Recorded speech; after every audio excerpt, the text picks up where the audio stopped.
Shalom, everyone. Assalamu alaikum, Islam to all the Moors. Give me 1 second, y'all. So welcome to the free astrotheology course. Hold on.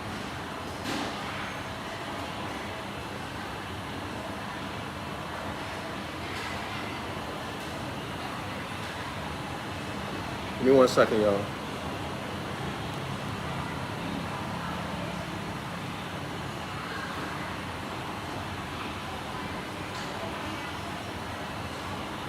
Welcome to the free astrotheology course. I'm Dr. Yasapi. Give me 1 second. I'm trying to check the signal. From Zion Law School. Let's get started with the live stream. There's a few things I want to cover. Okay, very good. We got a signal. We got a signal. A few things I want to cover as a follow-up on the last class that we did. All right. So here we go. And by the way, a lot of what I said in the first 15 or 20 minutes of that last video is not in the recording. So at some point I'll go back over the summary of the topic that I did last time. But for now, there's a few things I want to focus on, give you some more information on. So, of course, we're still in the Astrology of the Old Testament, or the Lost Word Regained, published in 1892. The author is Carl Anderson. So it's very easy to get this PDF. So you can get the free PDF. So you can have it and you can use it as we go through it. It would be much easier for me if y'all download it and print it. But anyway, here we are. We're going to pick it up on page 199. So if you missed last class, you're going to have to go back and watch the video. Okay? The video right before this one. So here we are, page 199. And actually, page 199, every time I see it, it makes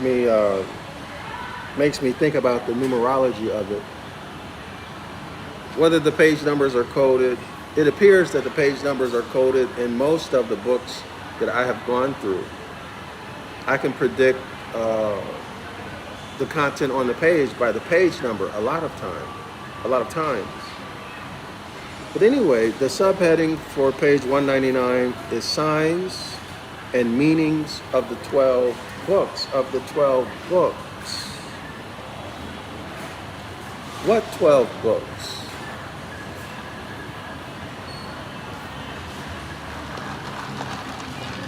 And then the page number is 199. Of course, 9 is 6 inverted.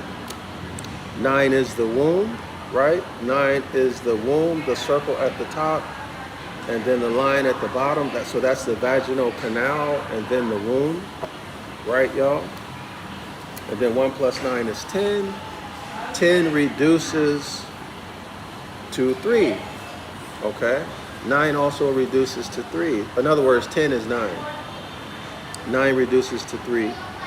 All right, so we have 1 plus 9 is 10, and then 10 plus 9. So you have 1 plus 9 takes you back to 10 again. Takes you back to 9, and of course it reduces to 3. So we're going to get into that, okay? So anyway, let's. Oh, by the way, of course, the vagina, that's feminine. So feminine energy. All right, so now let's get into it. I want to look at where it says first paragraph. It's talking about the diseases associated with this particular zodiac sign. All right, and remember, we're dealing with Mercury too, as you'll see on page 198. All right. So we're dealing with the celestial virgin, which is Virgo or Ceres in the Greek. Okay, so we're dealing with the deity. So we already know what dispensation or era of time we're dealing with. We're dealing with the time after the stars in the celestial ship of the north have been deified, okay, or mythologized or personificated into gods. All right, so that's the dispensation of time that we're in. And then, of course, because it's Greek, we know that it's during the time of that alleged era of time. All right, y'all? So now we're oriented in time. So this is what it says, y'all. This is the second paragraph,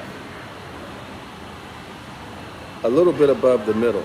It says the angle or angel. Remember, angels are messengers. Angles of light. Light carries information. So, for example, everybody knows about Wi-Fi, internet data, wireless transmission of energy, radio waves, and it's embedded with energy and information. If you don't believe it's embedded with energy, try sleeping with a Wi-Fi router by your head and see if you don't get cancer.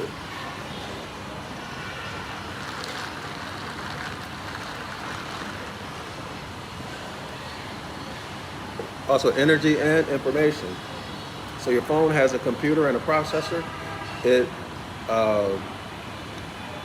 collects that energy and information and then processes it into videos, images, text, and whatnot. Okay, y'all? So that's what's happening here. So now it says here, I almost forget. Before I get into this thing about the angel and the signs, I want y'all to see this. So it says parts of Cincinnati, and then it has an O. Do y'all see that? Parts of Cincinnati, and then it has an O, but it's not an O as in Ohio. So what is that O? What is that O? Parts of Cincinnati, and then in parentheses, a O or a circle.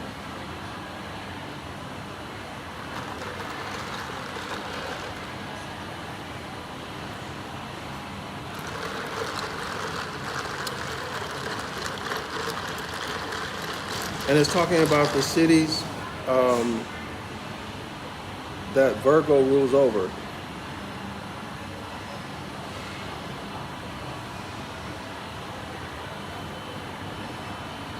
All right, so my suspicion is that this O is that boundary around which our ancestors, it is the boundary around which our ancestors drew around that which is boundless. Okay? In other words, it's the face of the clock. Okay, it's the boundaries of the universe that our ancestors drew that imaginary boundary around, which is where we get circle 7, how we keep time. I'll give you an example. So at some point, I'm going to do this on a bigger scale. Let me see if I can find this for y'all.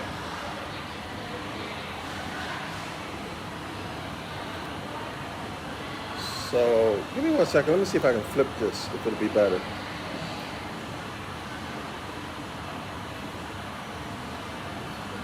Y'all see a 24-hour clock? Can y'all see it? This is a 24-hour clock. The handle of the Big Dipper is the minute hand of that clock. All right? And the orientation, north, south, east, or west of the Dipper part of the Big Dipper tells you the seasons. So The Big Dipper is rotating around the pole star, which is now Polaris, once every 24 hours. So this is a 24-hour clock, military clock. So what is this telling us?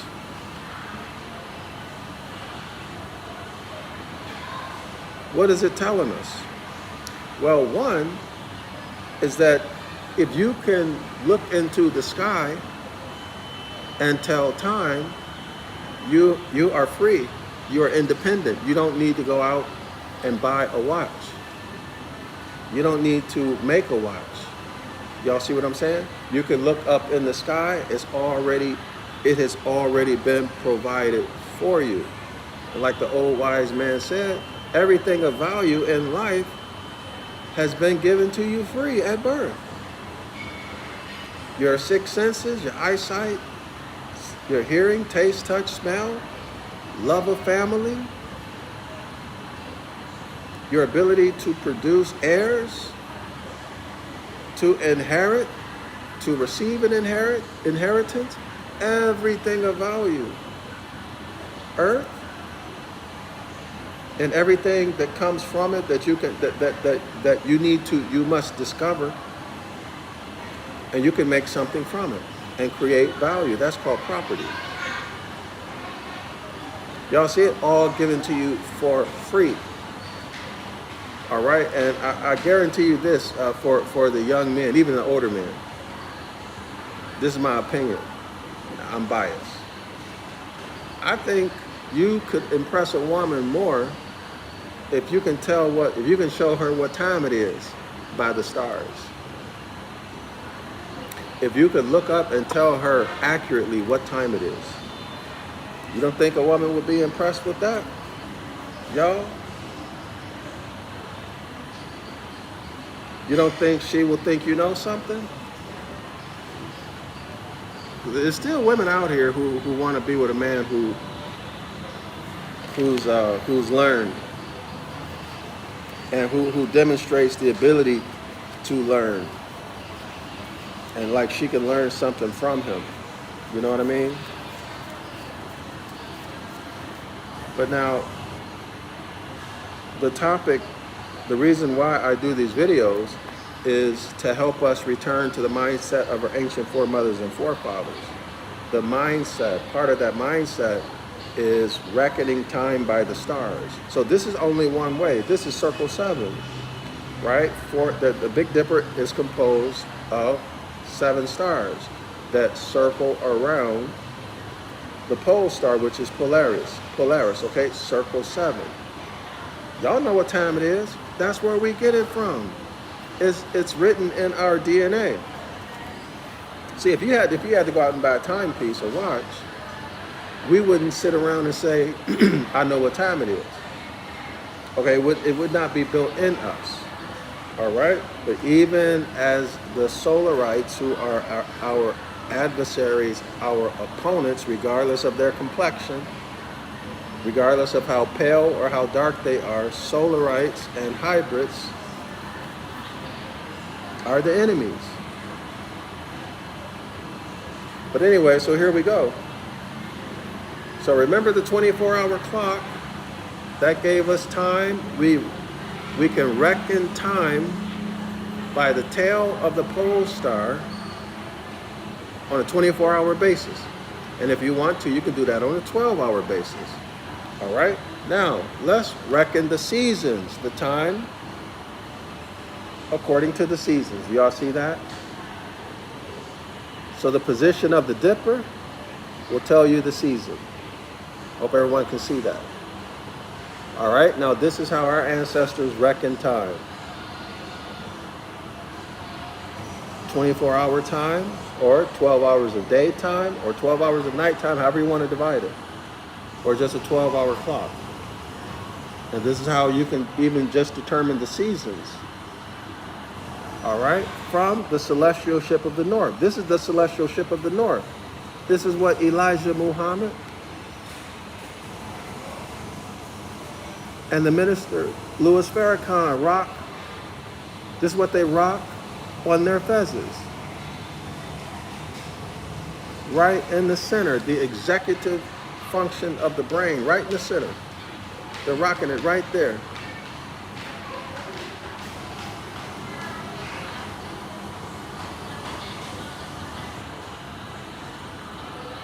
Man, y'all know what? This widescreen camera is horrible for doing videos. I had it turned off, but I haven't been able to find the setting to turn it off. See, it's very difficult to get a good image like this. But anyway, I hope y'all can see it.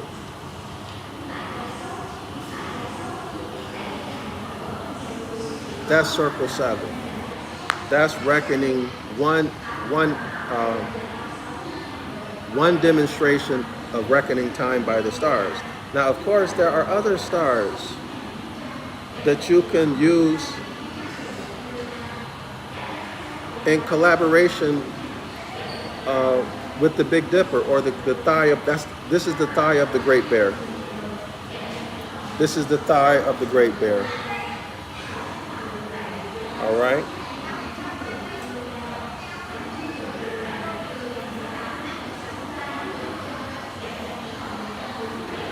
And y'all notice this second star from the first star in the handle. The second star from the first star in the handle, that's Mitzur. That's the star Mitzur. That's Mizraim, or Egypt above. All right. Of course, the entire north celestial pole region is the Garden of Eden, is Mount Meru, is Mount Zion. All right, this is the celestial ship of the north you just got done looking at.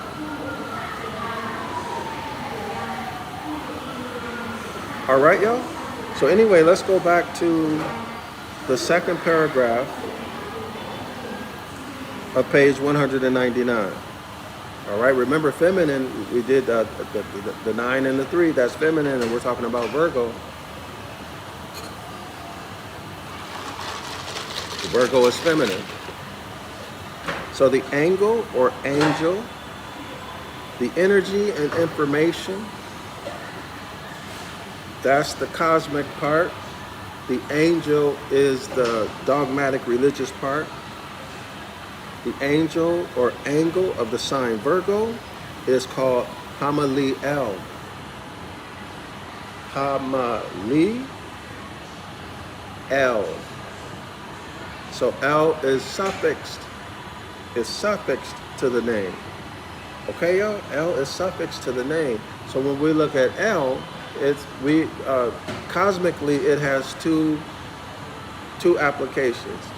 To the SUN, sun, when we look up in the sky, L, Il, so it can be EL, it can be EEL, which corresponds to heal in one of the scriptures in the Psalms, that has a reference to the ecliptic, right? It's talking about the heel being basically stuck in the mud.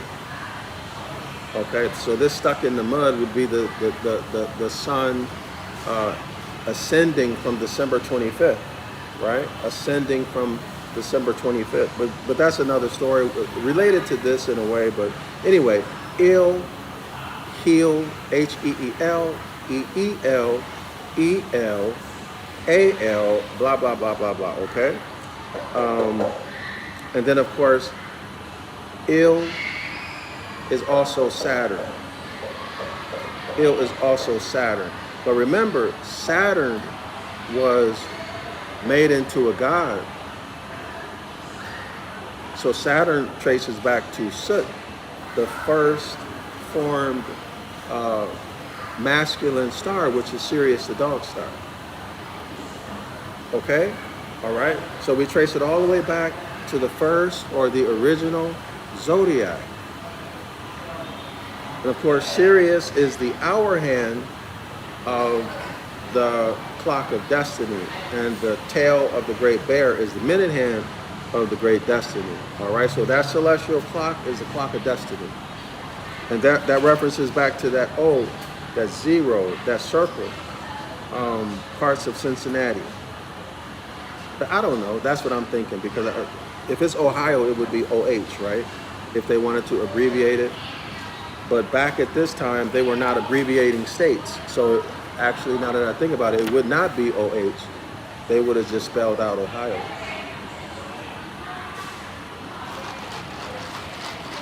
Especially because no other state is abbreviated in the sentence, okay, y'all? So it does not reference a state.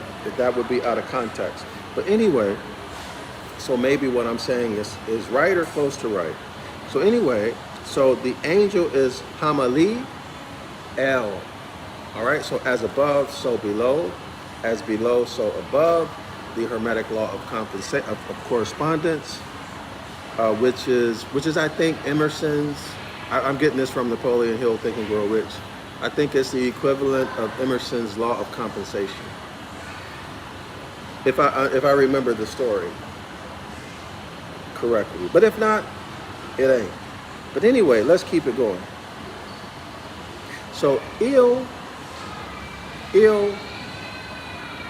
in terms of its meaning on earth is one of the noble titles of the Moors. And this noble title, ill, attaches the Moor, or shows nativity. That's what I'm trying to say. It shows nativity. So the Moors, who are autochthonous to the Americas, or indigenous Americans, I prefer autochthonous, or aboriginal, the first, the original, the fathers, the originals, the Moors of America. The El, hyphenated or suffixed to the name as a title of nobility. So that's the as above, so below, as below, so above. All right. So now we all know about the ill and the Moors. So if you see someone with ill, sometimes people pronounce it L, hyphenated or without a hyphen to their appellation or their free and national name, which is the birth certificate name, the ens legis, then you know that that ill is telling people their birthright. Their birthright is attached to, or is the Americas. All right, their birthright is the Americas. Therefore, the Constitution and treaties thereof, they are the rightful heirs to those, okay? And the property, etc., etc., etc. And by the way, the ill and the other titles, they're a matter of birthright. No one can tell you you cannot have it or use it. Okay, y'all? It is a birthright. Somebody can't say, oh, well, the code or the statute or the policy doesn't allow us to reckon. No, they cannot do that. Nobody can deny you your birthright. But anyway, let's continue, y'all. So the color is black, speckled with blue. Well, that should not be a surprise, right? Because Virgo traces back. Virgo is in the solar zodiac projection, okay? Solar zodiac projection, the solar mindset, where the time is reckoned by the position of the sun along the ecliptic. Y'all hear me? Time is reckoned by the position of the sun along the ecliptic.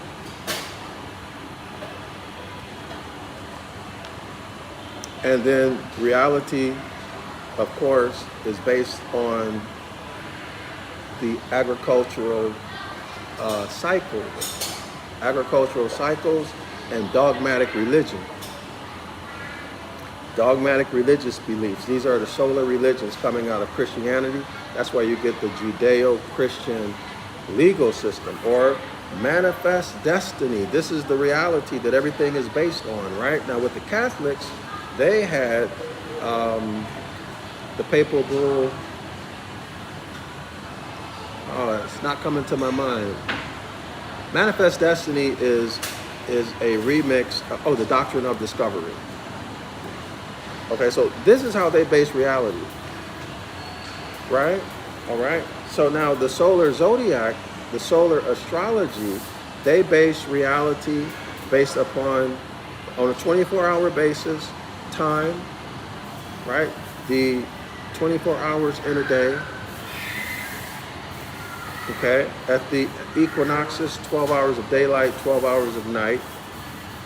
Okay, so that's how they're reckoning time. And the reality is reckoned on agriculture. This is why in the Jewish tradition, everything is based on the moon, right? On the moon, because the moon impacts heavily on agriculture. Okay, y'all? Is it clear?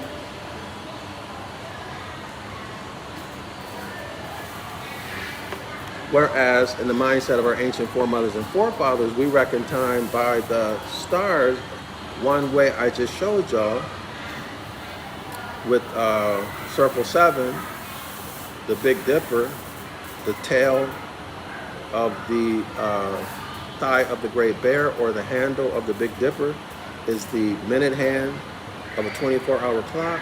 And then the dipper is positioned north, south, east, or west. That's going to tell you whether we're at the beginning or end of one season transferring into another. And this is where you get the new moons. And then also, if you look at 3 and 7, y'all just think about this. If you look at 3, if you look at 12, okay, 12 can be reconciled down to 3 and 4. 3 times 4, right, is 12. So 3 plus 4 is 7. Now look at this from an agricultural perspective. There are 3 months. There are 3 months in every season. And there are 4 seasons. And there's your 7. In other words, take a look. If you put it in the solar zodiac, you get what, y'all? You get the Christian cross, or the cardinal points, north, south, east, and west, spring equinox, fall equinox, summer solstice, winter solstice, 4 quadrants. Y'all see it? 90 degrees each, so you got the squared circle, the compass and the square, and the plum and the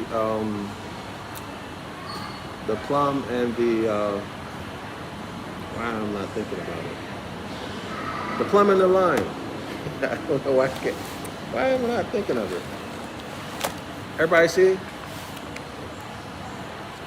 So we're going to get into that. I really should remember that. But we're going to get into that, y'all. All right. Hold on. The plum and the level and the plum. But we're going to get into this now, within the next few minutes or so, all right? So anyway, let's get past that. So now we're dealing with Virgo, which is Mother Nature in the solar zodiac projection. Of course, Virgo traces back to, or is a remix. When I say traces back to, what I mean is remixed. Virgo is a knockoff or a remix of the Great Mother Typhoon, the Great Mother Nature in the circumpolar zodiac. Circumpolar means the north celestial pole and the south celestial pole, and the stars, the constellations that revolve in circles around it. Okay, y'all? That's a circumpolar zodiac. Okay? So the solarites just remixed everything. All right? So Virgo is a remix or a retelling of the story of the Great Mother Typhoon, the celestial ship of the north. Okay? All right? So now Virgo, it continues on page 199. It says here, listen, as it rules over the vitals, it is the great seat of life. What do they mean by the great seat of life? Well, the celestial ship of the north is the celestial ship of life. All germs of life are recorded and housed there. And as the story goes, if there's ever earth-wide destruction, then the germs, the records, or the records of the DNA are stored in the celestial ship of the north, which is also called the celestial ship of life, which is also called the Ark of Noah, which according to these authors is where the story of Noah's Ark has its origin. And Noah, in fact, in that story is said to be a dove. The dove, and of course the dove is supposed to be the Holy Spirit, right? And the Ark is also the Great Mother Typhoon, who is also the Holy Spirit. Before there ever was a solar zodiac or a Judaism or a Christianity, okay, y'all, or a Mithricism or any of the solar religions, all right? So anyway, let's keep it going here. I hope everyone is able to follow. And I hope y'all appreciate the work that I'm doing, because as far as I know, no one goes into books and gives you this information straight up with no chaser and goes into the detail. I'm not saying I know everything, right? But whatever comes to my mind in the moment, I share with y'all. I hope y'all appreciate it. Anyway, let's keep it going.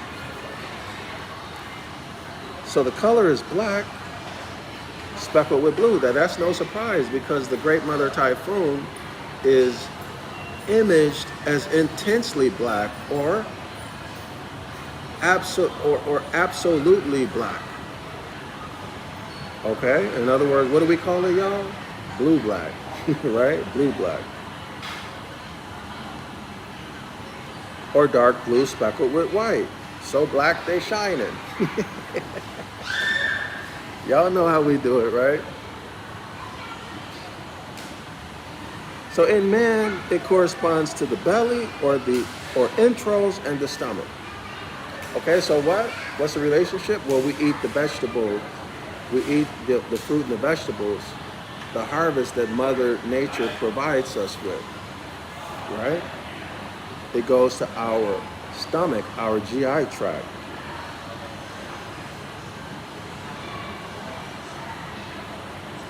Before time, whose time?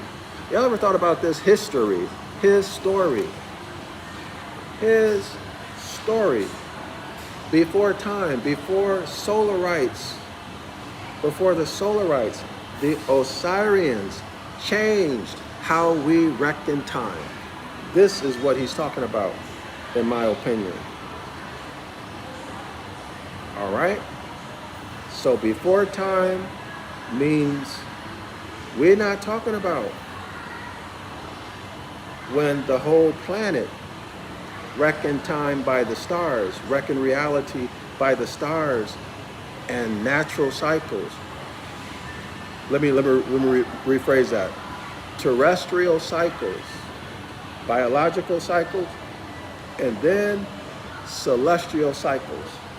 See, the mindset of our ancient foremothers and forefathers was all inclusive of celestial phenomena,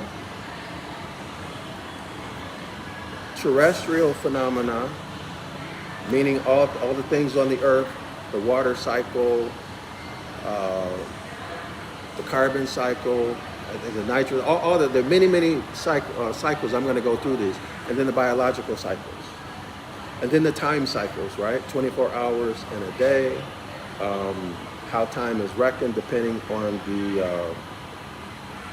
on where the sun is along the ecliptic, so on and so forth, right, y'all? So the mindset of our ancient foremothers and forefathers, the circumpolar zodiac, clock of destiny, circle 7, natural law, do no harm, don't injure anyone, right? Of course, the Hermetic Laws. These are more encompassing. It's complete. Whereas the solar zodiac is not complete. It's limited to the sun, and and its annual track through each of the 12 zodiac signs and the stories that it tells, blah, blah, blah, blah, blah. And agricultural stuff, some people might extend it out to magnetism and electromagnetism. But it's not dealing with cycles. At least not all the cycles. Some people might include terrestrial cycles. Okay? But it's not dealing with all of the universal cycles.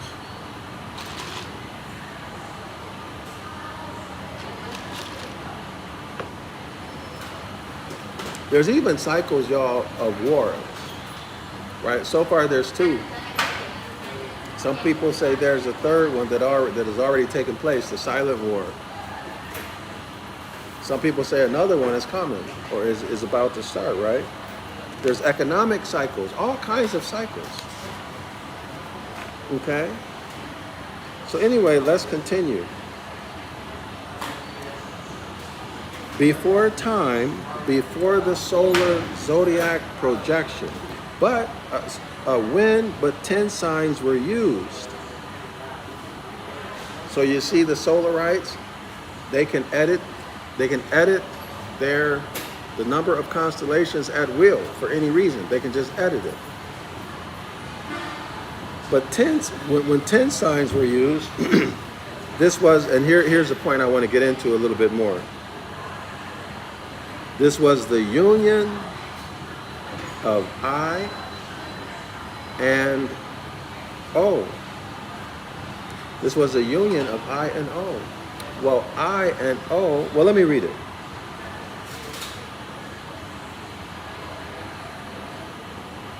This was the union of I and O, or male and female principles. So this is telling you that this is the Hermetic law of gender. In no uncertain time.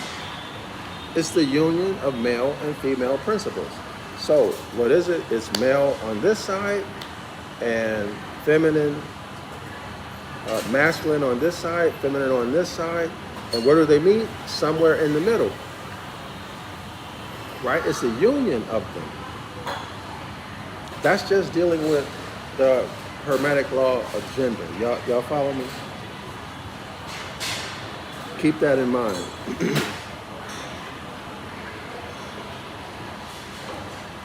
The wedding of Leo and Mercury. Leo would be the 12th zodiac sign. I'm sorry, not Mercury, but Virgo.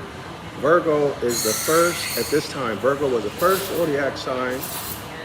And then you count 1, 2, 3, 4, 5, 6, 7, 8, 9, 10, 11, 12 was Leo. So you have to correlate this with the Sphinx over in Egypt today. That's telling you at that time, spring began in Virgo. Spring began in Virgo. And the last zodiac sign was Leo. Y'all heard? Okay. Now, this was the time when the Sphinx was built. To reflect that, there were only 10 zodiac signs. So now we're still in the solar zodiac projection. Okay, y'all? So let me take a look at this comment.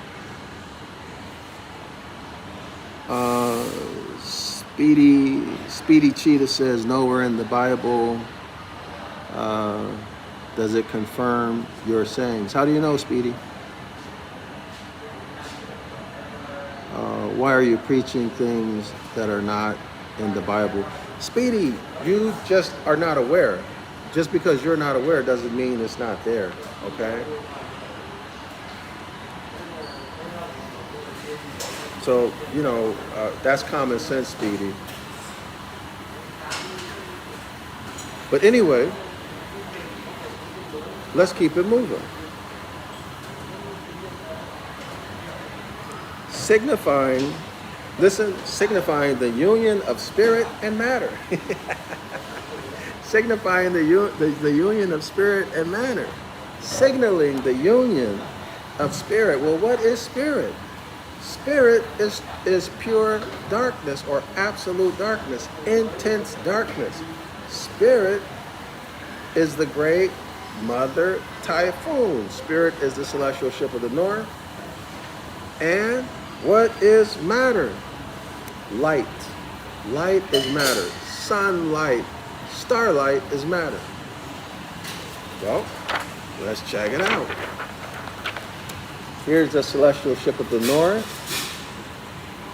by Emma Valencia Straighton. I think it's published in 1927 if I remember correctly. So let's check it out. So y'all know I've gone through these 1,000,001 times, right? So let's do it one more again. Because we're dealing with Virgo.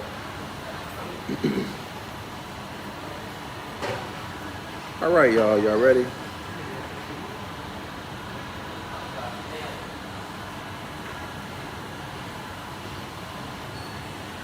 We're going to start at page 8. No. I'm going to read. Let me show the page first. So we can have something for you naysayers.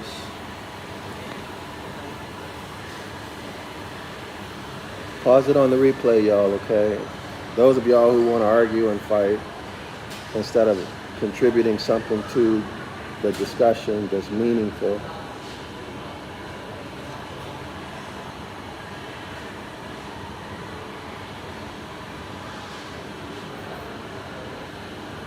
Okay, y'all, so let me show the next page. This is what I'm going to cover next. Y'all can pause this on the replay. Don't mind my margin notes and my outlining. If they're useful to you, that's great. If not, download it yourself. You won't have to deal with it. All right? I hope y'all can see it. All right, y'all.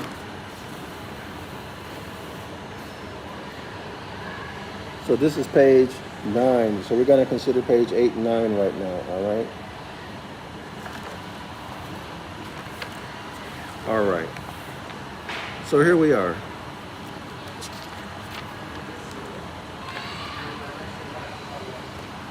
As a matter of fact, let me just show chapter 7. Those of you who are more studious, here you are.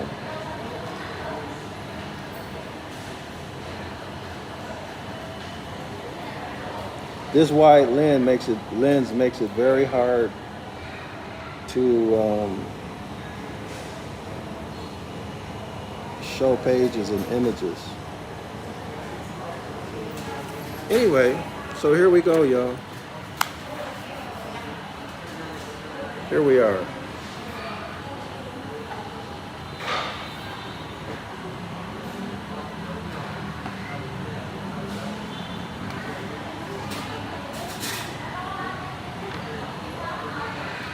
Page 8. Again, the Holy Spirit was Virgo, the virgin of the Zodiac. So this is the solar Zodiac. This puts us somewhere around 4,500 to 4,000 BCE or after. All right, so maybe 6,000, 6,500 years within that time frame, okay? So here we are. Who bore the Immaculate Son. She was the great nurse of all existence. She was wisdom. So this is why the Hebrew Israelites will teach that the Holy Spirit is a woman and that the Holy Spirit is women. Is feminine rather, is a woman. She was the great nurse of all existence. She was wisdom. She was the power of God. More beautiful than the sun sun. And when compared with light, she is found before it. She was present before light came into existence, okay? She was the mother of the capital Gods, plural. She was the mother of the gods, capital Gods. She was Isa, Issa, the Virgin of God. She was the Csea, the mystical rose, as in Rosicrucianus, the rosy cross, right? The cup with wings, having 7 colors, or the 7 stars in one. The 7 colors and the 7 stars. How many colors are there in a rainbow, y'all? The 7 stars in one. This would be the thigh of the Great Bear, the Big Dipper that we just looked at. Escheat, this is a location in ancient Kemet. She was bespangled with stars. And there, she gave her mystic message. Listen, I am. Now this is the Holy Spirit. I am. The Holy Spirit is saying, I am. A woman is saying, I am, in other words. Feminine energy is speaking, I am all that is. I am all that hath been. I am all that ever will be. And my veil no mortal have drawn aside. In other words, nobody knows where she came from. No one knows where she comes from. She has no father. She's fatherless. But I know. And I'm going to tell y'all right now. Well, this is the Hermetic Law of Gender. So the Hermetic Law of Gender comes from where? The Hermetic Law of Mentalism. All Hermetic laws come from the first, which is mentalism. Okay, y'all? So there you have it. No more secret. So mentalism, it is the ancient darkness, is what the religious folk have crafted into their concept of God today, capital G-O-D, God today. All right? Mentalism is nothing more than consciousness, and therefore is you. So I am all there will ever be, and my veil no mortal have drawn aside. Here's the point. The fruit that I brought forth was the S-U-N, sun.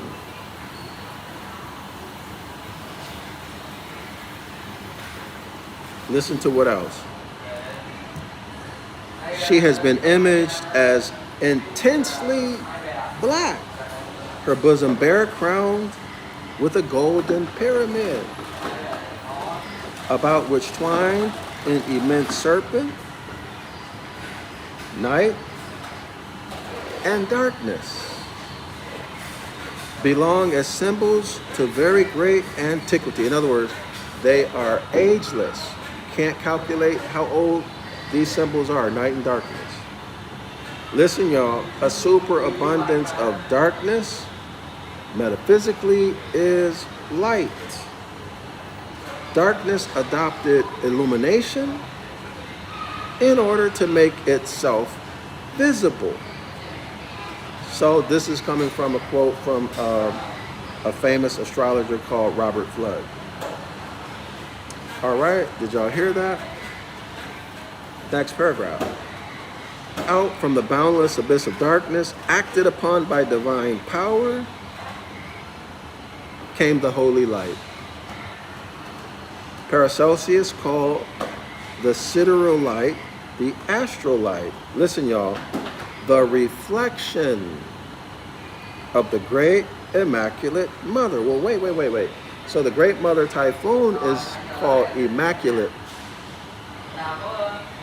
for us, right, in the circumpolar zodiac, the mindset of our ancient foremothers and forefathers, the Great Mother is immaculate. But in the solar zodiac, with its solar religions, the sun is immaculate. And there's a whole, I've gone over how that happened in some of my last videos. Now y'all listen.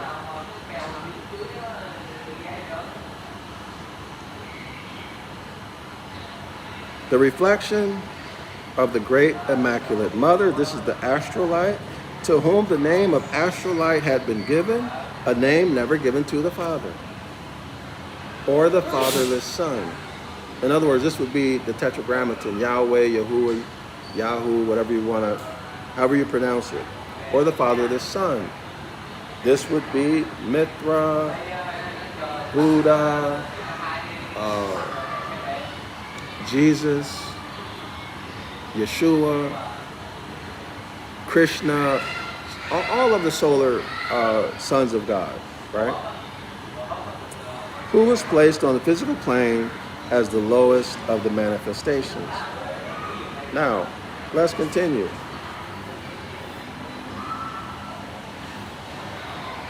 Page 9. We're dealing with the issue of black. Is it page 9?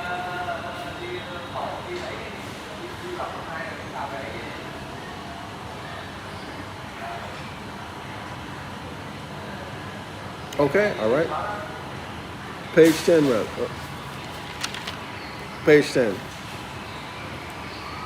The sons of God were offspring of this mother, and the ancient world overflows with memories of these symbols of these sons or celestial messengers. These are the angels of light, who were called messiahs, emanations from the Holy Spirit of God. The messiahs were all incarnations of the SUN sun. These are the solar religions, right, y'all?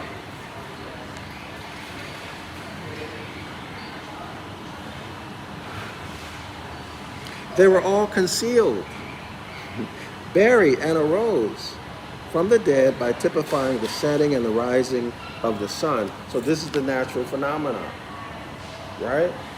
The sun ascending from December 25th, and then it passes over the celestial equator, where there's the evenness of the days and nights exists, 12 hours of each, goes above the celestial equator, March 22nd, 23rd.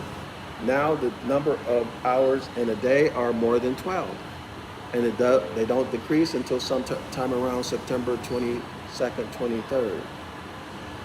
So on September 22nd, 23rd, which is the crucifixion of the Christ, right?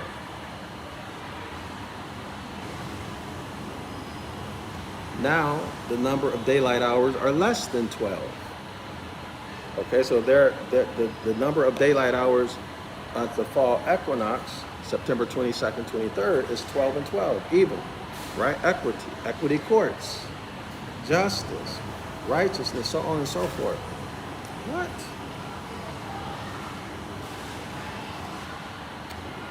Oh, shoot. Hold on. And what? One more. Somehow or another, a bug flew into my coffee. Shit.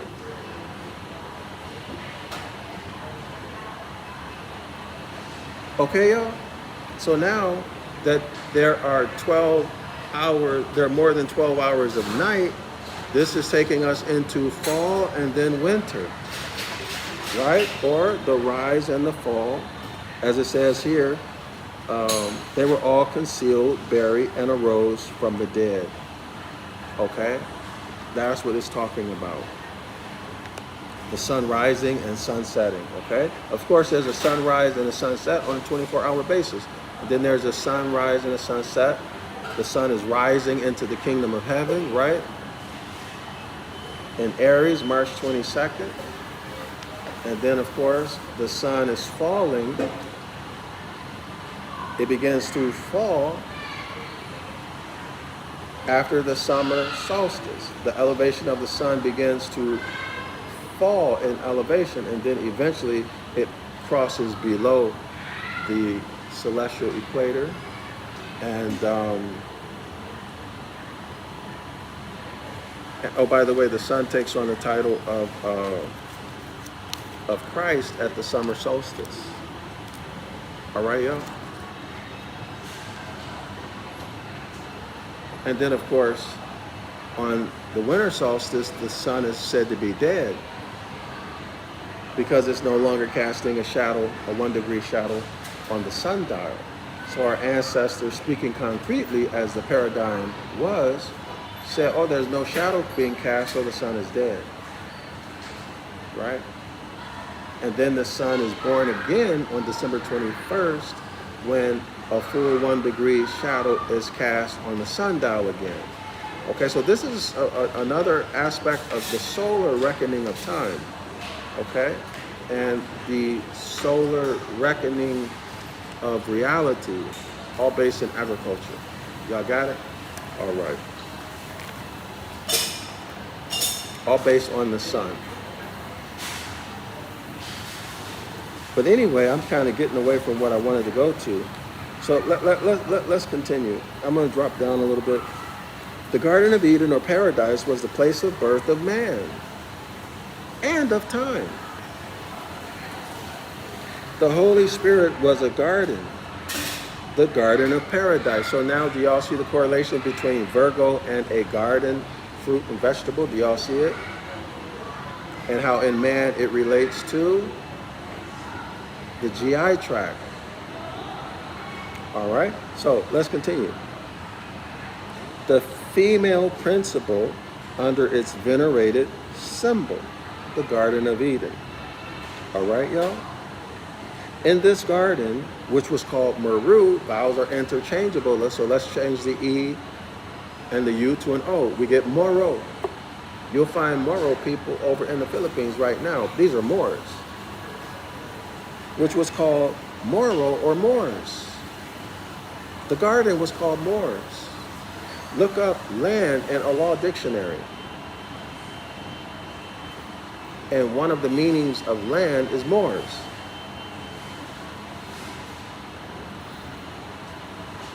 All right. In this garden, which was also called Meru, grew all the delicious fruits, flowers, and vines, and among them the golden apple of primitive times. This is the golden apple of mythology. This garden was placed in the north. The Egyptians called it Sias. Well, we just looked at Sias, right? On page 9.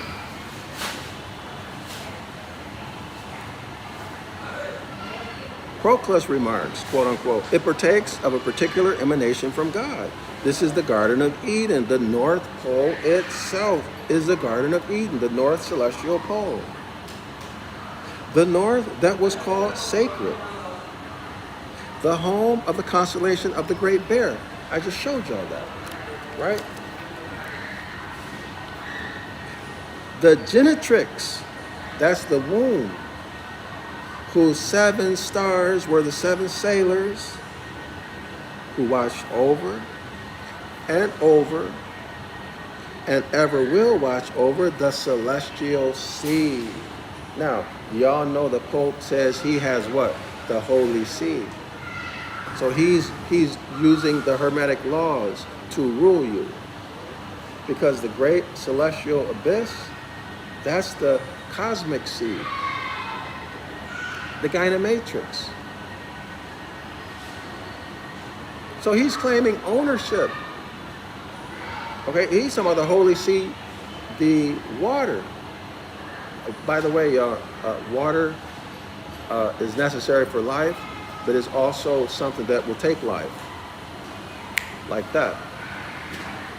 Hence you get the stories of the deluges, the multiple deluges that came and destroyed everything, okay? Because this is what it's talking about. The waters above and the waters below. Okay, y'all? So the Great Bear is the Gynamatrix, or the Genetrix, whose 7 stars were the 7 sailors, okay, who sailed over the celestial sea. Notice this. Beautiful for situation, the joy of the whole earth is Mount Zion.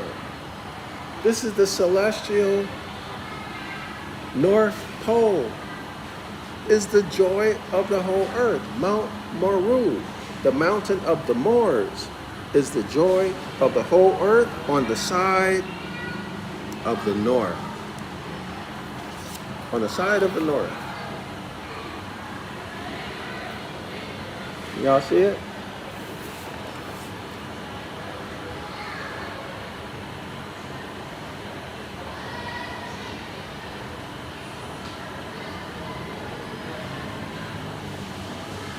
Okay, pause it on the replay if you want to read the whole thing. Now, let's continue setting this up. The abyss in Egypt is a name of the north. The abyss in Egypt is a name of the north. And the original mother of this abyss, which is space, so space is the abyss, the celestial sea, right, y'all? The original mother of this abyss was called Typhon, Typhon, the mother of beginnings, the mother of the fields of heaven, the mother of revolutions, the mother of time cycles, as well as the mother of gods, capital G-O-D-S, gods in the plural, and men, capitalized M-E-N, plural. Y'all got that? She was later made goddess. Okay, so the constellations were made into gods and deified, right? She was later made into goddess of the constellation of the Great Bear, mother goddess, and her first son was called Sut, C-U-T, the dog star in the south. Okay, I'm going to skip that. Y'all should read through it. I'm going to go down. The earliest types, next paragraph, the earliest types were always feminine. The earliest types were always feminine. Types of what? Types or remixes of the Great Mother Typhoon. They were always feminine and were represented as animals or having properties of animals. Jehovah, Yahweh, Yahuwah, Yahu, who at first was considered female, was also represented as a type of animal. And by the rabbis was known by the mystical name of the 4 letters, YHVH. Of course, YHVH is YHWH, which is the tetragrammaton, which is tetra meaning 4, gramma meaning pictographs or letters. The 4 letters, Aton, A-T-O-N. This is the solar deity. Aton, Atum, Aten.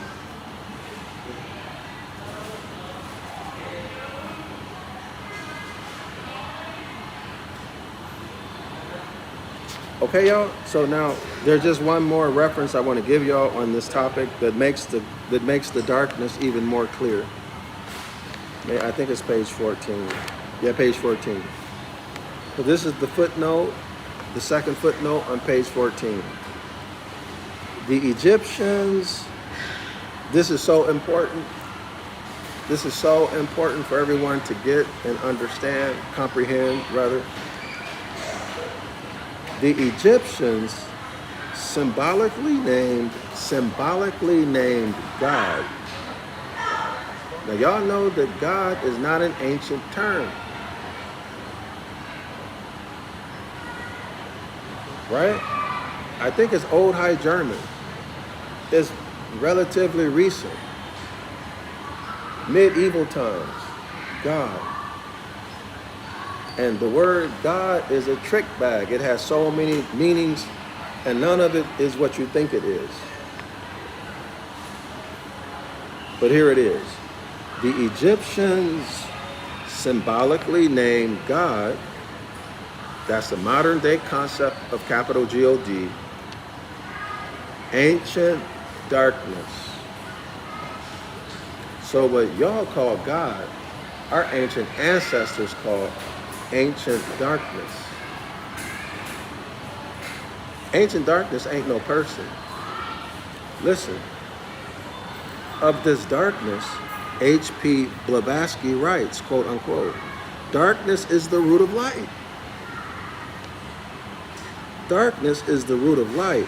Light is matter. Again, light is matter. Darkness is pure spirit. Darkness is pure spirit. Light is matter. Darkness is pure spirit. Darkness, metaphysically, is absolute light. Light is merely a mass of shadows, as it can never be eternal. Light can never be eternal, and is simply an illusion or Maya.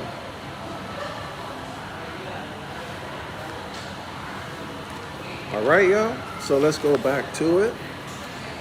Back to the Astrology of the Old Testament, page 199.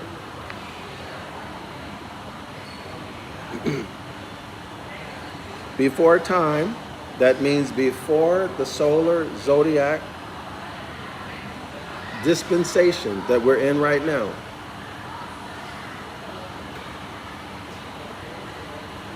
When but 10 stars were used. So what is this telling us? Before they took power. And by the way, don't let me clarify something. I'm not saying that the constellations did not exist prior to the solar zodiac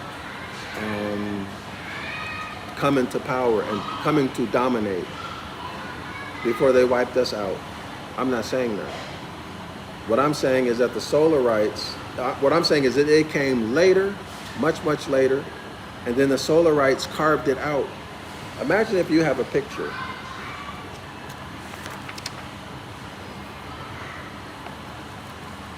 So let's say you have this picture, the whole picture. And now you hide everything in the picture except for that. This little space here, you hide it. That's what the Solarites did. They set the focus on the sun. Okay? They hid everything else. That's what I'm saying. That's what happened. All right? So it's deceitful. It's deception. So now let's continue. When there were but 10 signs, this was the union of I and O, or male and female principles. So the I, this is the phallus, right? And then the O would either be the vaginal canal or the womb. Masculine, feminine principles. In other words, the Hermetic law of gender coming together. The wedding, listen y'all, the wedding of Leo and Virgo. Who is Leo? Leo is the lion of the tribe of Judah. Virgo is Mary, his mother. So Virgo is the mother Mary, and Leo, the lion of the tribe of Judah, this is Jesus. This is the remix into dogmatic religion. Well, what happens, y'all? This is the oldest story. Do I have the book? I don't have the Devil's Pulpit with me. If I had the Devil's Pulpit with me, I would share it with y'all. But I do have the Celestial Ship of the North. So what's happening here? So this is the story about how the matriarchy was wiped out and the patriarchy was introduced. If you look at it from a human or a man point of view, it's celestial and it's disgusting, it's tragic. If you look at it from a cosmic perspective, well, it makes total sense, right? So let me see if I can find the story for y'all real quick, and I'll read it. Otherwise, I have to tell it to you myself. But this is something that I prefer to read to you rather than to tell you myself. It's more impactful.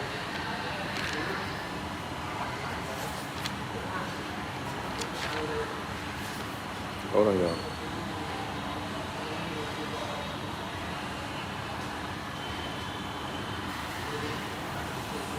All right, here we go. I think this is it.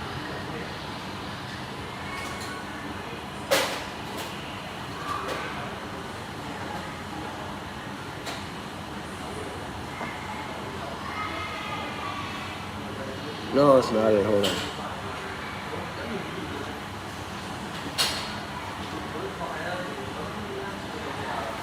I'm close.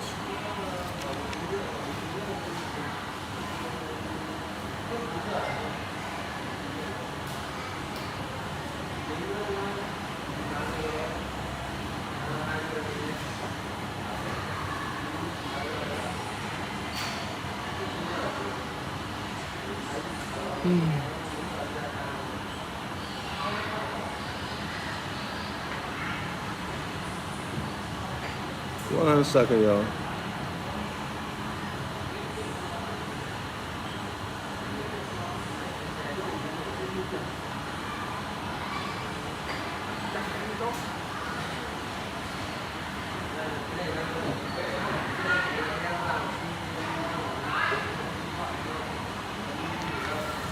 I'm close.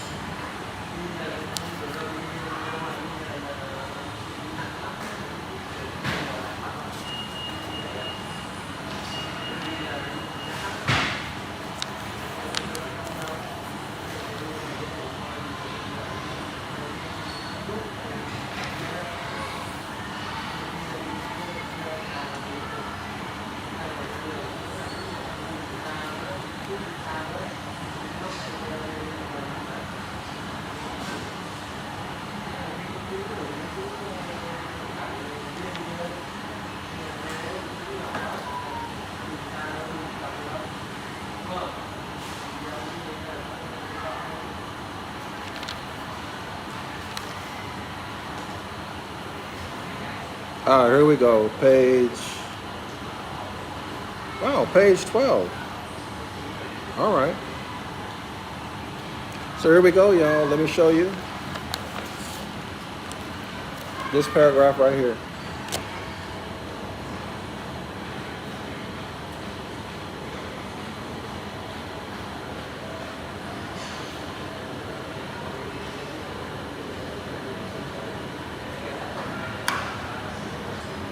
Okay, pause it on the replay. Here we go.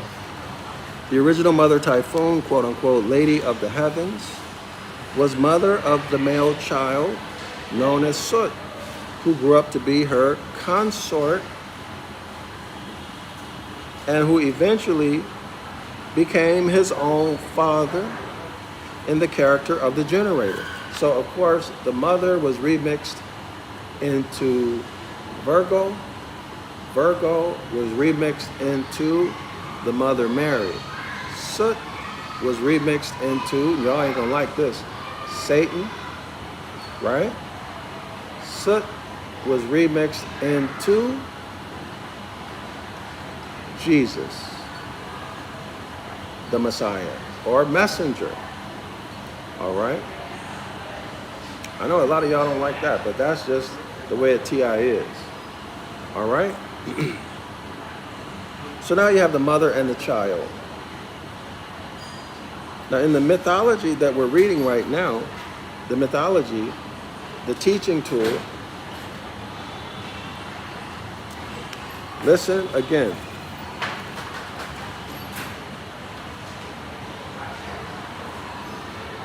The original mother Typhoon was mother of the male child known as Soot, who grew up to be her consort. Her son grows up to become her, what y'all would call today, husband. This woman marries her husband. Now remember, this is not a story about flesh and blood people. This is a cosmic story. So there's no incest going on here. Listen. And who eventually became his own father. So the mother gives birth to a son. This same son marries his mother. They have sex, make a baby, and then the baby becomes the son. Well, that's crazy. That don't make any sense, right? But it's a story. It's a cosmic story. But this is the story that they also remixed into Christianity. And not just Christianity, but all of the solar religions. So the son becomes his own father through his own mother. And takes on the character of not mother, but generator. Note the difference. Not the genetrix or the gynomatrix, but the generator. A man doesn't have a womb, so he cannot be the genetrix or the gynomatrix. So they call him a generator. Quote unquote. The oldest permutation known in theogony. Y'all hear this? This story is the oldest story known in religion, in the solar religions. Became apparent at this point, which is that of the son becoming his own father and the mother being generated by the son. Yeah, I got that. So the son marries his own mother. They have a baby. The baby becomes his own father. The father marries the mother. And it sounds like to me, they have a baby and the baby is his mother. Y'all see how crazy this is and even incestuous if you look at it from a flesh and blood point of view, okay? The son becoming his own father and the mother being generated by the son. This is coming from H.P. Blavatsky. All right, one of her books, H.P. Blavatsky. It is in this Typhonian religion that we first find the worship of the Virgin Mother, and fatherless child. This Virgin Mother becomes the Moabite woman, or the Moabitess, who has no father, right? No one knows where you come from. And the son has no father. So now he's a fatherless son. Okay, y'all? In other words, he's the son of, he's a widow's son. Okay, y'all? Now listen, it was Manu who said, the male virgin gave birth to the light. The male virgin gave birth to the light. Of course, the light is the sun, the S-U-N sun. Which is a remix of what? The great mother, who is intensely black, who is absolute darkness, or as the Nation of Islam says, the triple blackness of space, does what? Adopts light to make itself known. Y'all see how they remix the story? All mythical allegories of the heavens state that from herself, the mother came first.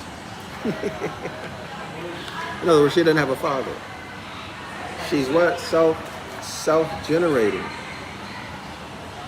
Why? Because we're not dealing with flesh and blood. We're dealing with energy. The Hermetic Laws, y'all. Okay? The Hermetic Laws. All right. So now let's go back to the astrology of the Old Testament. So we just went over the union of spirit and matter. Okay, matter is light, sunlight. Spirit is absolute darkness, the mindset of our ancient foremothers and forefathers, the great mother typhoon. Okay, the union of light and darkness. Okay, let's continue. Of the vital rays of the sun, or R.A.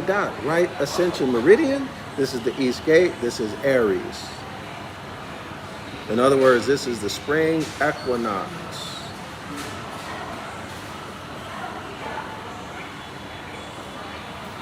Okay, y'all?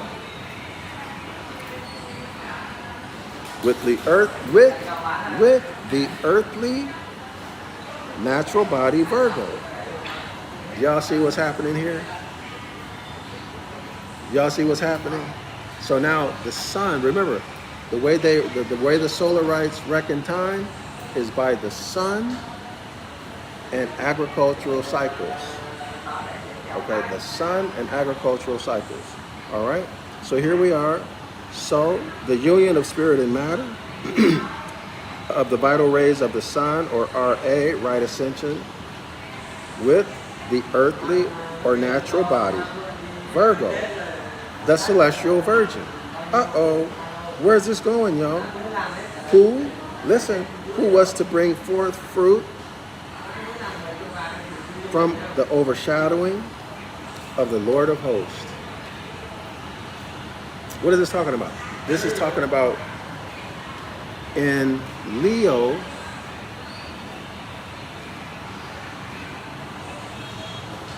the sun, Leo, the zodiac sign Leo, the sun's heat is most intense. Okay, it is most intense. And this intensity does, the word they use is fecundates the soil. It makes the soil highly, hold on y'all, it makes the soil highly likely to get pregnant. It's like if you have sex with a woman, is it 11? 11 days, hold on. If you have sex with a woman, 11 days or 11 to 14 days after the beginning of her mens, she's very likely to get pregnant. Right? You're in the high probability zone to get pregnant. Right? The uterine walls are well prepared by the hormones to implant an impregnated egg. Hold on, y'all.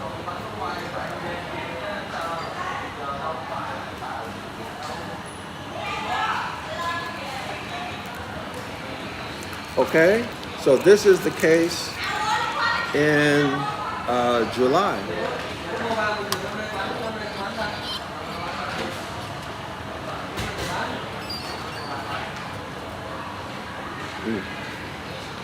Come on.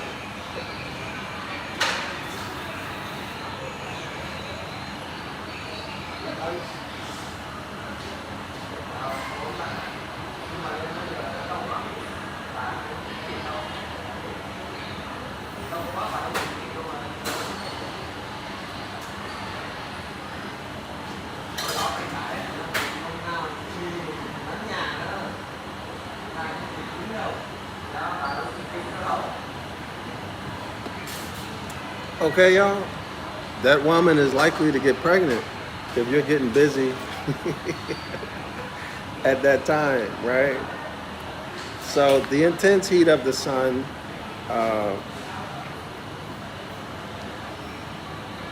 deposits so much energy and information into the soil that it pushes the unripe vegetation and fruit to ripen. Okay, so that's another agricultural cycle. So it pushes them to ripen, and this is what the author is talking about. This is what fecundates the soil means. Okay, so so here we are in the kingdom of the heavens. The kingdom of the heaven begins at the Passover, the vernal equinox, March 22nd. There's 12 hours of daylight, 12 hours of night, and then the number of hours of daylight continue to increase. And then at the summer solstice, around June 22nd, the number of daylight hours begin to decrease, but there's still more than 12. And it doesn't fall below 12 until the sun crosses below. The sun gets crucified. Jesus dies on the cross somewhere around September 22nd. Y'all see it? So now, so that arc, that half circle, that's the kingdom of the heavens when the sun is reigning. Okay, y'all?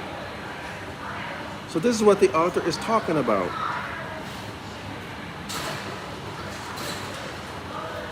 All right, so the celestial virgin who was to bring forth fruit, when is she to bring it forth? During the harvest. All right, at the harvest time, she brings forth her fruit from the overshadowing of the Lord of hosts. That's the fecundation of the soil, that intense heat that happens in the zodiac sign Leo.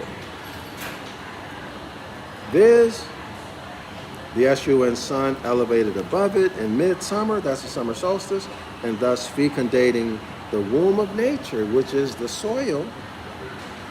So now you see, as above, so below, as below, so above, the Hermetic Law of Correspondence, right? So the genetrix, or the gynomatrix in the celestial ship of the north, right? And then Mother Earth is also the womb, as above, so below, as below, so above. Okay, y'all? So do y'all see the coming together, or the remixing? The remixing of the circumpolar zodiac into the solar zodiac. Okay, y'all? Same way they remixed all those songs during the 80s and 90s. Remember when hip-hop, when rap music first came out, they did nothing but remix? Same concept.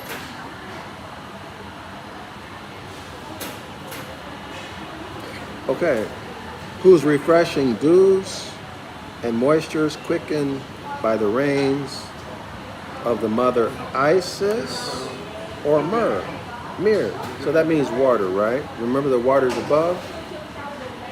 The celestial waters, and then the waters below on earth. As above, so below, as below, so above, the Hermetic Law of Correspondence. Because it was from the evaporation or exhalations of the myrrh, or sea, ponds, lakes, dews, and vapors that quickened into life the eternal seed. Remember the celestial ship of the north, the celestial ship of life, the great mother Typhoon, carries all of the seeds, right? The germs of life, the DNA records of all living things. Okay, y'all? So here now they're saying it's being carried in Mother Earth. So again, the Hermetic Law of Correspondence, which came in its appointed time. That was of course the harvest, and was constantly cared for by the mother,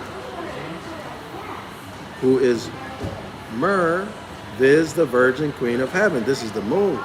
So now we're dealing with agricultural cycle. Okay, y'all? Which is a satellite of the earth. Now, let's skip that. Let's skip that.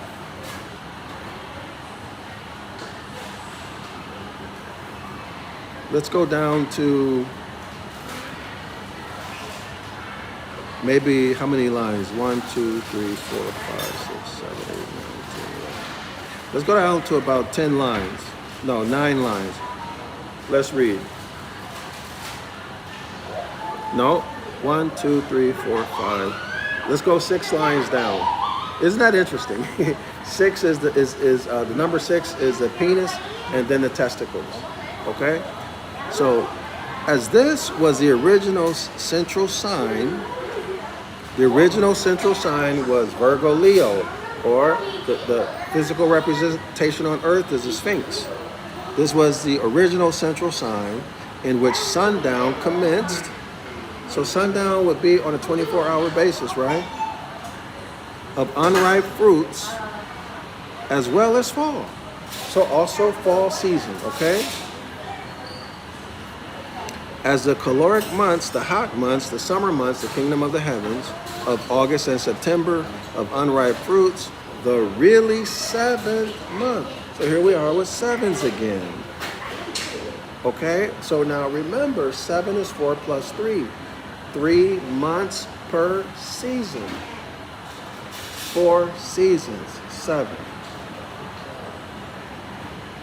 Okay, so all sevens are coming from the number of stars in the Big Dipper.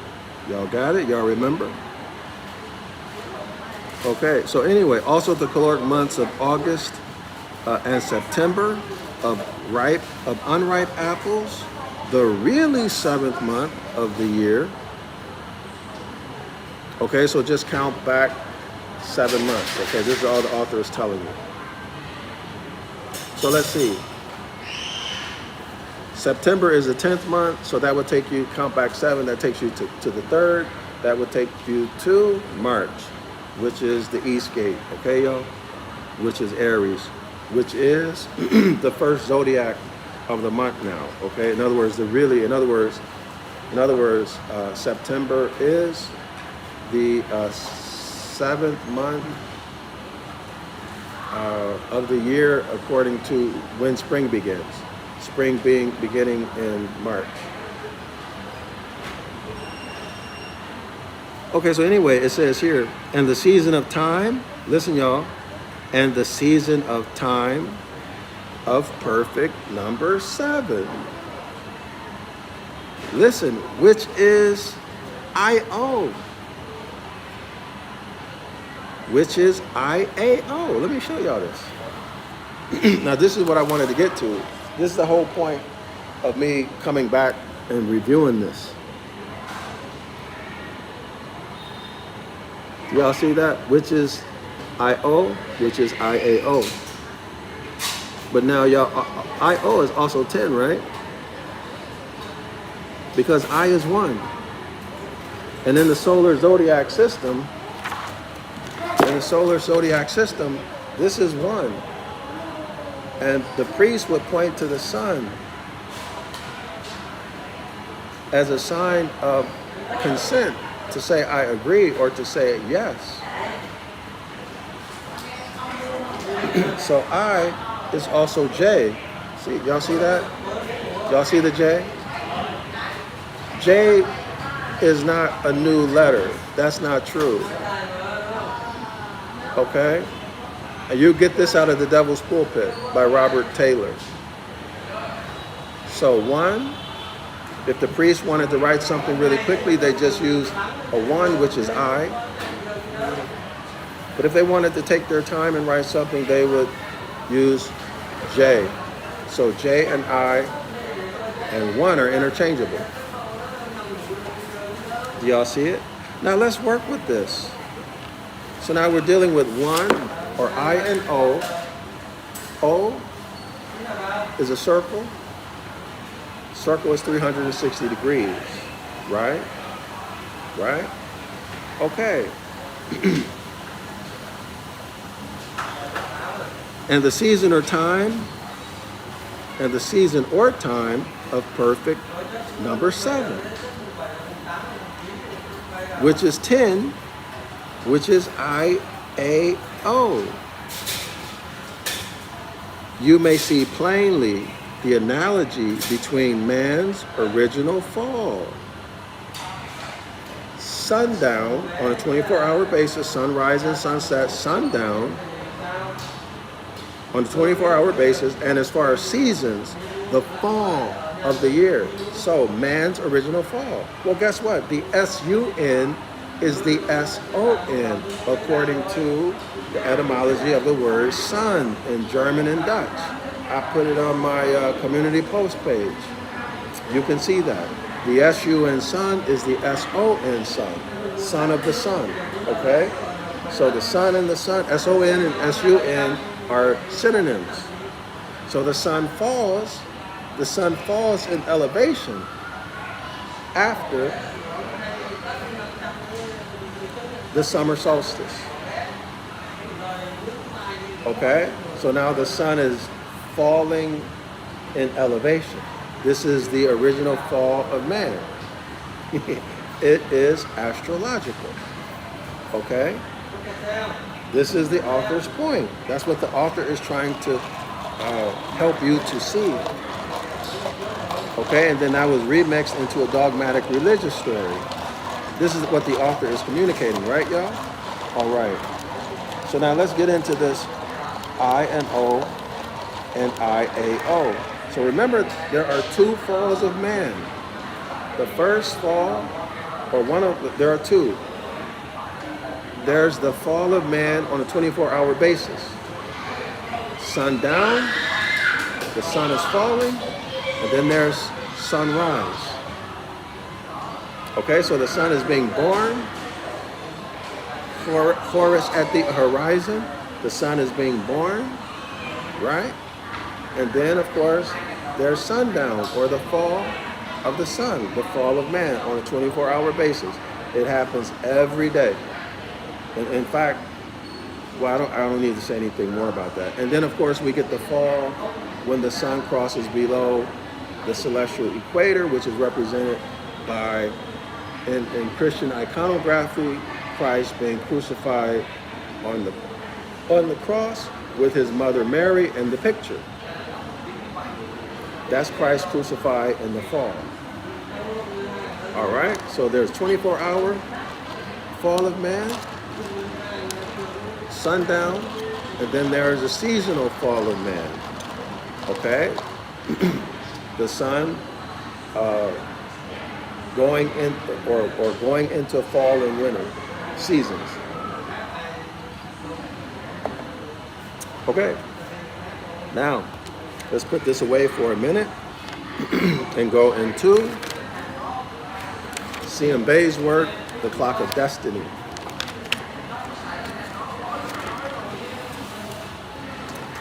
And IAO,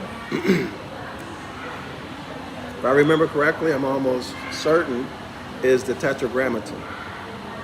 But if you deal with the Tetragrammaton, you're dealing with the SUN sun, which traces back to the Great Mother Typhoon. Okay, y'all? Because remember, the Tetragrammaton is originally feminine. It's a remix of the Great Mother Typhoon. All right, so now let's deal with IO.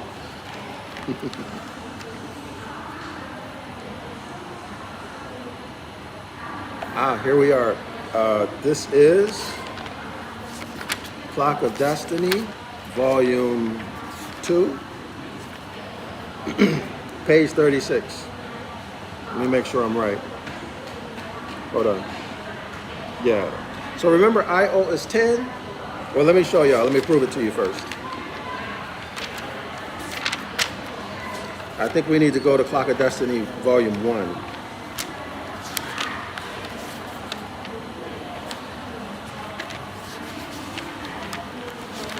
So let's put it in the public record.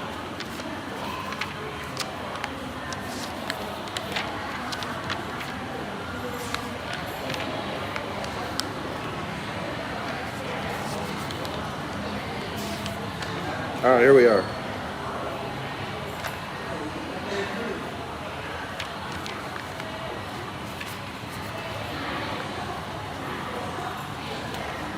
So this is Clock of Destiny, Volume 1, page 42. Again, 4 plus 2 is 6,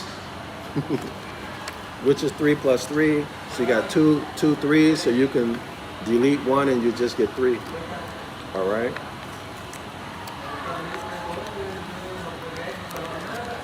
So y'all take a look at this. Y'all can read up on this on your own.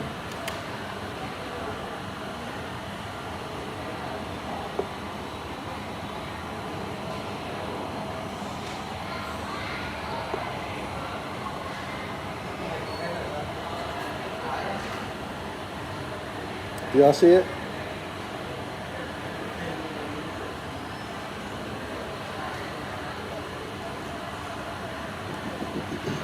So here's what it says here. So you would have had to have read number 12 first. So we're under the subheading of symbol number 4. Nope, Arabic. Yeah, symbol number 4. We're looking at this symbol. Can y'all see it? The triangle. So y'all see 333, that's 33. 33-degree Mason. JC was 33 years old when he was cut off, when he was crucified. Okay, each month has 30 days. Each day is a degree. So you get 30 degrees per month, 30 days per month, 30 degrees per month per zodiac sign. The width of the sun is 3 degrees, or the sun itself is 3 degrees rather. So now you get 30 when the sun exits one zodiac sign, plus the number of degrees of the sun. 30 plus 3 is 33 degrees. Okay, y'all? All right. So that's the great triangle. It symbolizes the Hermetic Laws. I got that off of page 40. But that's not for this discussion right now.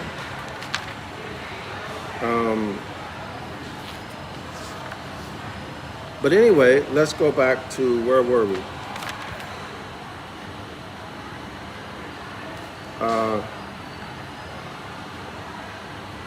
INO. Yeah, there's quite a few things I want to share with y'all. So let's go back to volume 2, page 36. Volume 2, page 36. 3 and 6 is 9. There we go again. Feminine, right? That's the womb.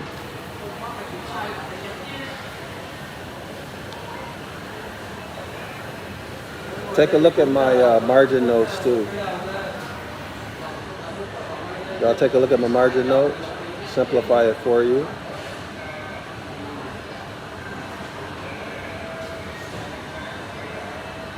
All right.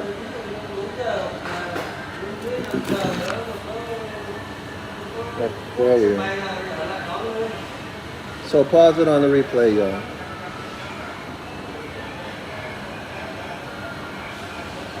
So here we are.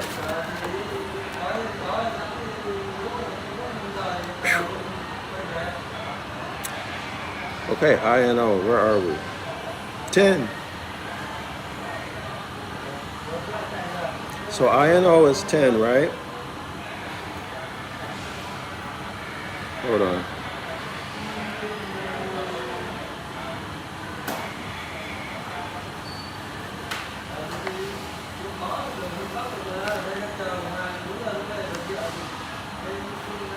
I'm trying to think of where I should start.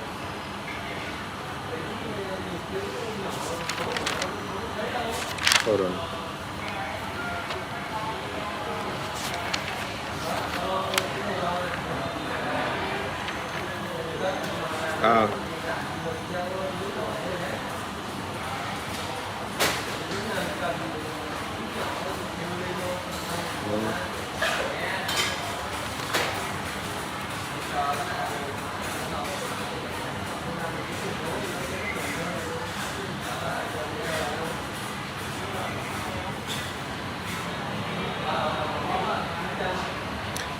Okay. All right. Page 43, volume 1. Hold on.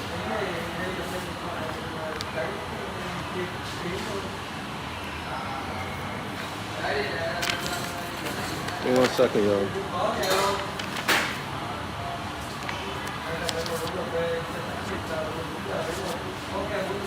I want to make sure I get this. So volume 1, 26. 32, 36, 40.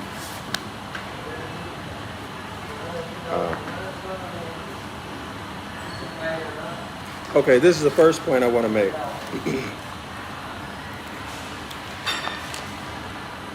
Look at the number line. Y'all see 0 at the top? 0, 1, 2, 3, 4, 5, 6, 7, 8, 9, 10. Y'all see that at the top? Sorry, y'all. I see a reflection, so I don't really know what you guys see. When I look at the screen, I'm seeing a reflection. But that top line is 0, 1, 2, 3, 4, 5, 6, 7, 8, 9, 0. And then the bottom line is A, B, C, D, etc. Okay? So look at 0, 1.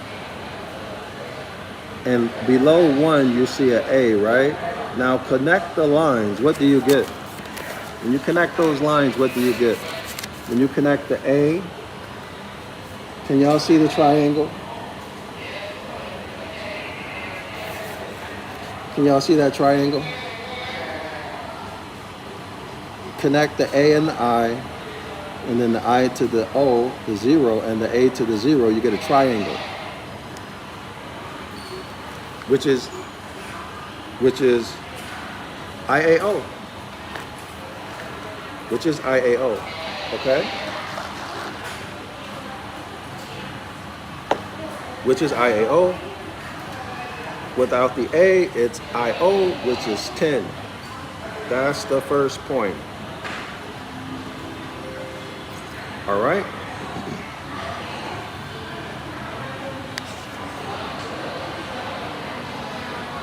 So let me read this. Page 42, the paragraph above, it says the preceding division of 9 and 12 by the figure 3 represent the circle 7 of the science of Islam. I, self, law, am master, not a religion. 3 and 4 equals 7. Thus, the great mystery of the world has passed away to never return. Islam, I, self, law, am master, or I am. And guess what? I am. Do you know what the I am is? This is the workshop of the mind.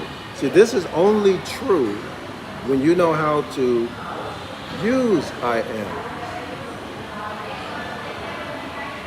I am, I guess you can liken it to the subconscious mind. When you open the gates of the subconscious mind so that you can then consciously influence the subconscious mind.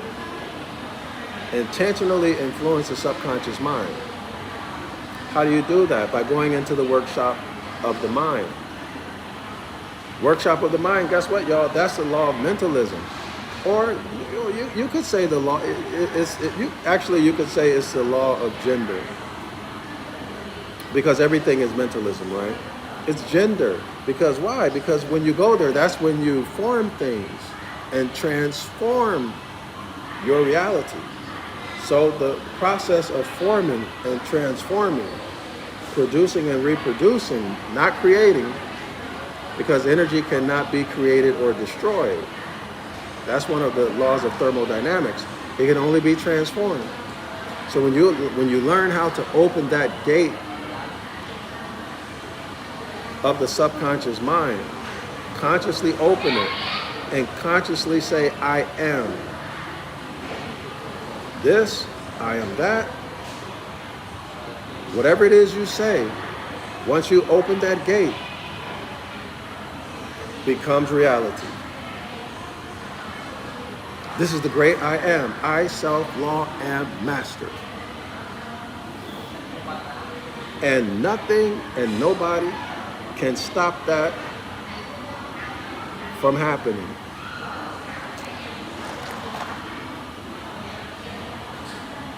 And 2 minds are more powerful than 1. 3 more powerful than 2. 10 more powerful than 1. And do you know, y'all, that you can actually communicate with others? You can influence others, change the course of their life in terms of health and wealth and happiness, etc. Did y'all know that? You don't need Wi-Fi. You don't need a cell phone device. You don't need any technology. Why? Because you're cosmically connected. And this is who you are. And that's what I want to get into now.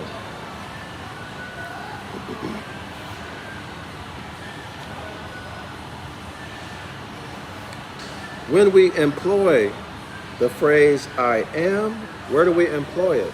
We employ it in the workshop of the mind. When the mind and body are relaxed and the brain waves are cycling between 7 and 14 to 10, at the lowest 7, at the highest 14, preferably in the middle 10 cycles per second. Okay? Once you learn how to do that and you master it, and you master or fully develop your faculties of visualization and imagination, I am will happen immediately for you in your life. And this is the way the universe works, and this is the secret that nobody wants you to know. This is why external gods have been created, so that you will never discover this on your own. Okay? Now that's the truth. When we employ the phrase I am, we have expressed the highest phrase of creation, namely ourselves, which symbolizes the letter 1. Which symbolizes the letter I or the number 1. And then the author shows us these two lines again. Okay? So now let's deal with I and 1 and 0 or O.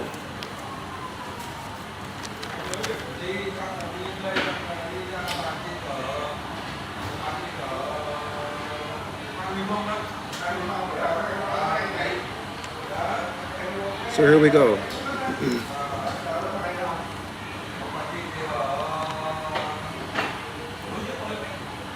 Man, I want to share something to y'all, but it might be, I'll come back to it later.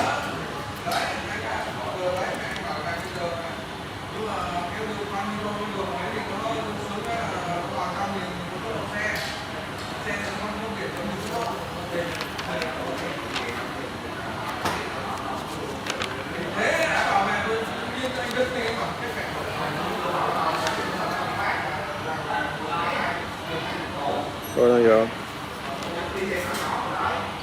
Page 36, hold on. Okay, here we are. I'm looking at my notes. Okay, so page 36. Let's deal with Solomon's temple first.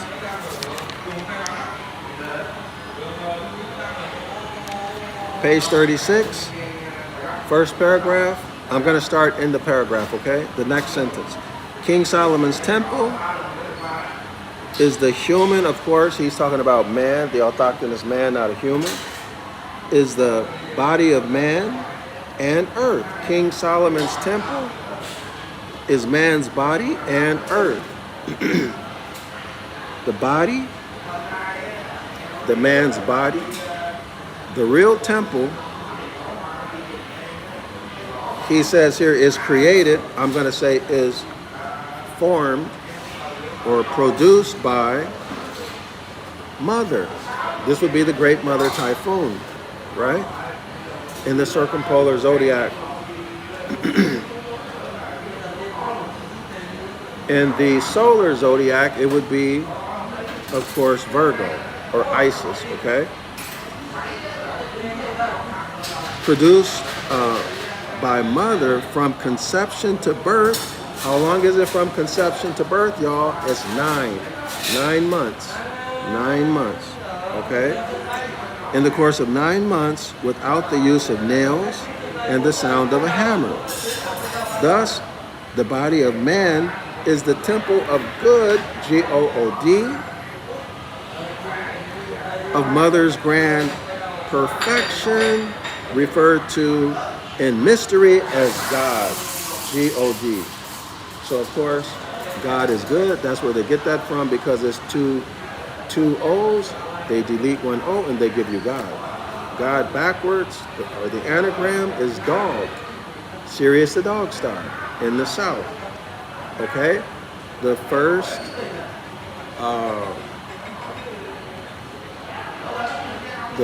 of physical formation that was predominantly masculine, the firstborn son.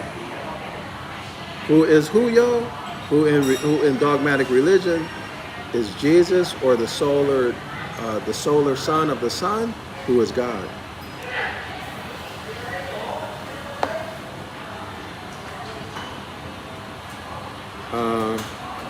So let's continue. So we got that out of the way. Let's continue. The term Mason is derived from womb, man, son. Womb, man, son.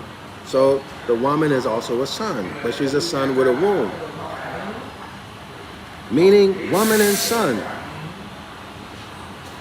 W-O is negative, womb, and man is positive. So here again, these are the Hermetic laws the Hermetic law of gender, meaning the powers of the womb of female are responsible for the creation of sons in the course of 9 months, which makes women supreme master creators of both female and sons. So it would actually be a feminine and masculine, right? Or because female and male, these are designations for animals, genders for animals. So we would say a son with a womb and a son without a womb, or we would say sons and daughters, something like that, okay? From unformed matter planted by another son of a female. Do y'all see this is going back to the discussion we had about where does the mother come from? Okay, so the son, remember astrologically, the mother creates, or not creates, but forms a son. His name is Soot. Soot grows up, marries, becomes his mother's consort, or his mother becomes his consort. Today's term, they get married, they have a baby. The baby is the father. Is that how the story goes? They have a baby. Who is the baby, y'all? I forgot.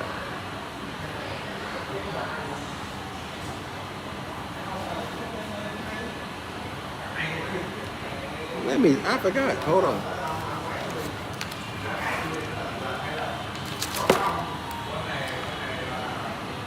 Okay, so Soot grows up to be her consort. This is page 12 of the Celestial Ship of the North. So the original mother, Typhoon, was mother to the male child known as Soot, who grew up to be her consort and who eventually became his own father in the character of the generator. So Soot marries his mother. They have a baby who is his father. Okay? So the mother, am I getting it right, y'all? So the father, he becomes his own father and takes on the title of generator. Okay? Yeah, so the son becomes his own father and the mother being generated by the son. Wow. So he becomes his own father, and then the father and the mother have sex, and then they produce Soot. This is crazy, right? It's crazy. But anyway, let's go back to it. All right, so now remember, in this story, there's no father. So what CMB is talking about, there's no father. So this is astrological, in my opinion. Okay? So again, it reads here, The term Mason is derived from womb, man, son, meaning woman and son. WO is negative, meaning womb, and man is positive. So that would mean the phallus or the penis, right? Meaning the power of the womb of female are responsible for the creation of sons in the course of 9 months, which makes women supreme master creators of both female and sons from unformed matter planted by her son, planted by another son of a female. Okay? Y'all see how that has been remixed? Phrase together spelled, the phrases together spells womb, man, sons, or woman and sons. Okay? So in this case, there's no father, but a son was produced, daughters were produced, and the son's seed, they make babies. So WO was struck out, and N was struck out, leaving Ma, M-A, phrase with son, which spells Mason. Thus woman, sons, and child reproduction comprise the great triangle, 3 and 1, of universal supreme creation of humanity. Woman has no father. Y'all see that? Woman has no father and neither husband. For all male sprung from her. Where woman comes from, no one knows. This makes her a widow. So this is a very confusing story, right, y'all? But remember, it's astrological.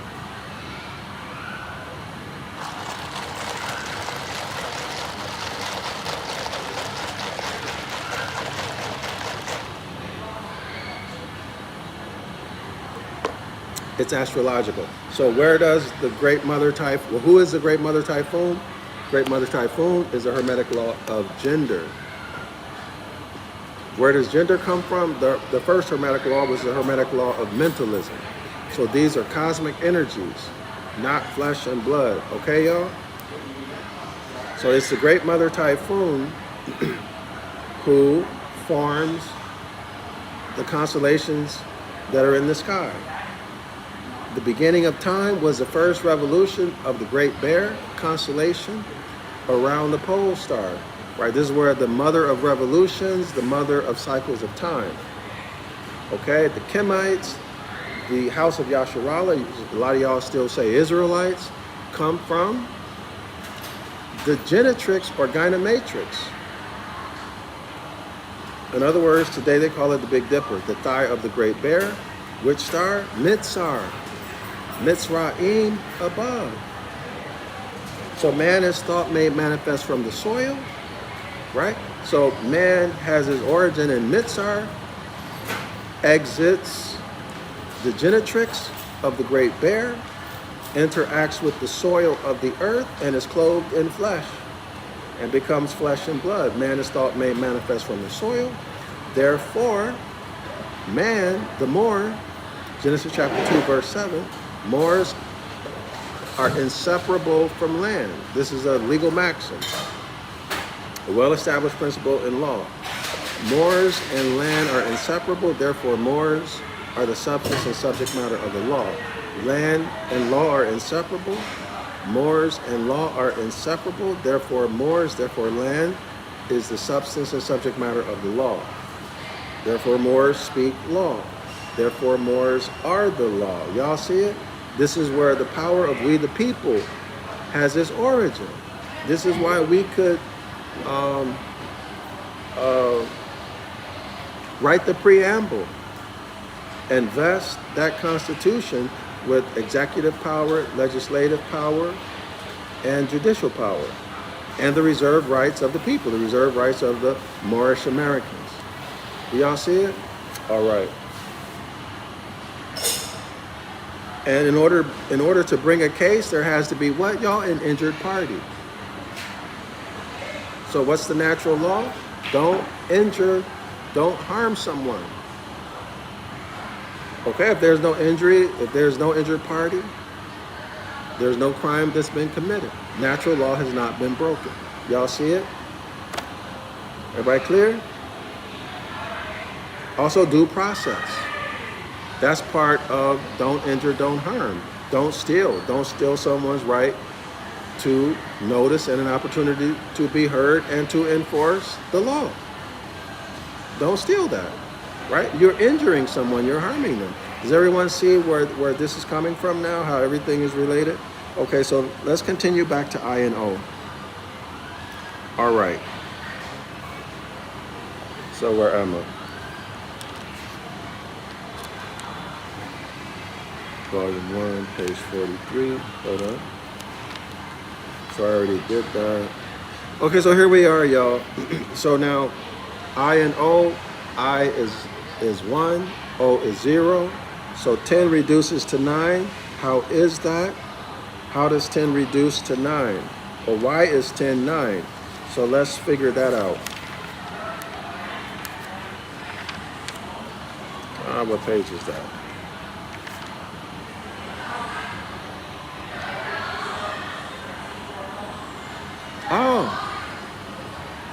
Oh, I can't believe I forgot this.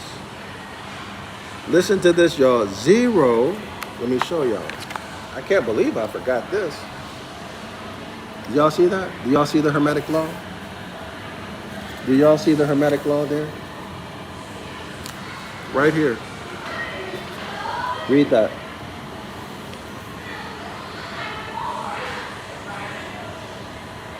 Pause it on the replay.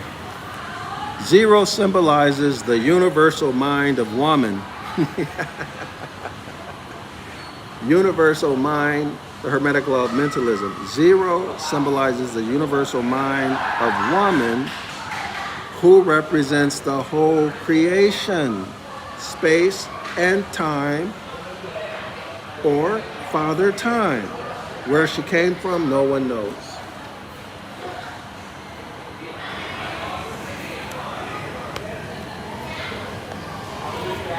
So actually looking at it now, it looks like 0 represents the universal mind of woman. So is this talking about the Hermetic Law of Mentalism and the Hermetic Law of Gender? Or just the Hermetic Law of Gender? Because it says of woman. Woman, of course, is gender, right? In her role of giving birth, or producing and reproducing, right? Transforming. And remember so 0 is the great mother typhoon. That's what I wanted to get across. I can't believe I forgot that. So 0 symbolizes the universal mind of woman. Wait. So yeah, that would be the law of gender and mentalism, who represents the whole creation. So remember what the Great Mother said. She said,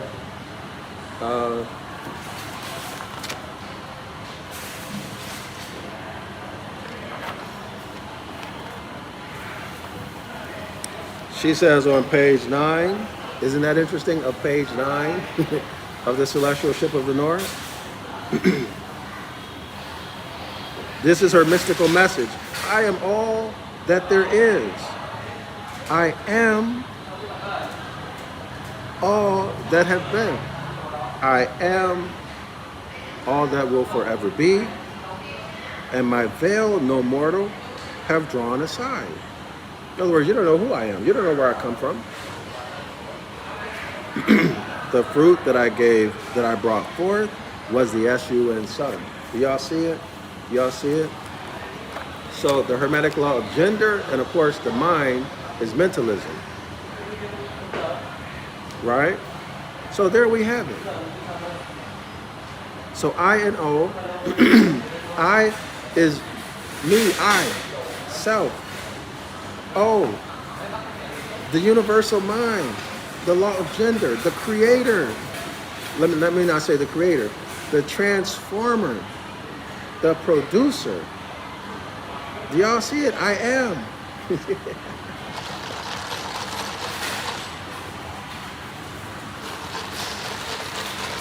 And so how do you exercise the power of I am?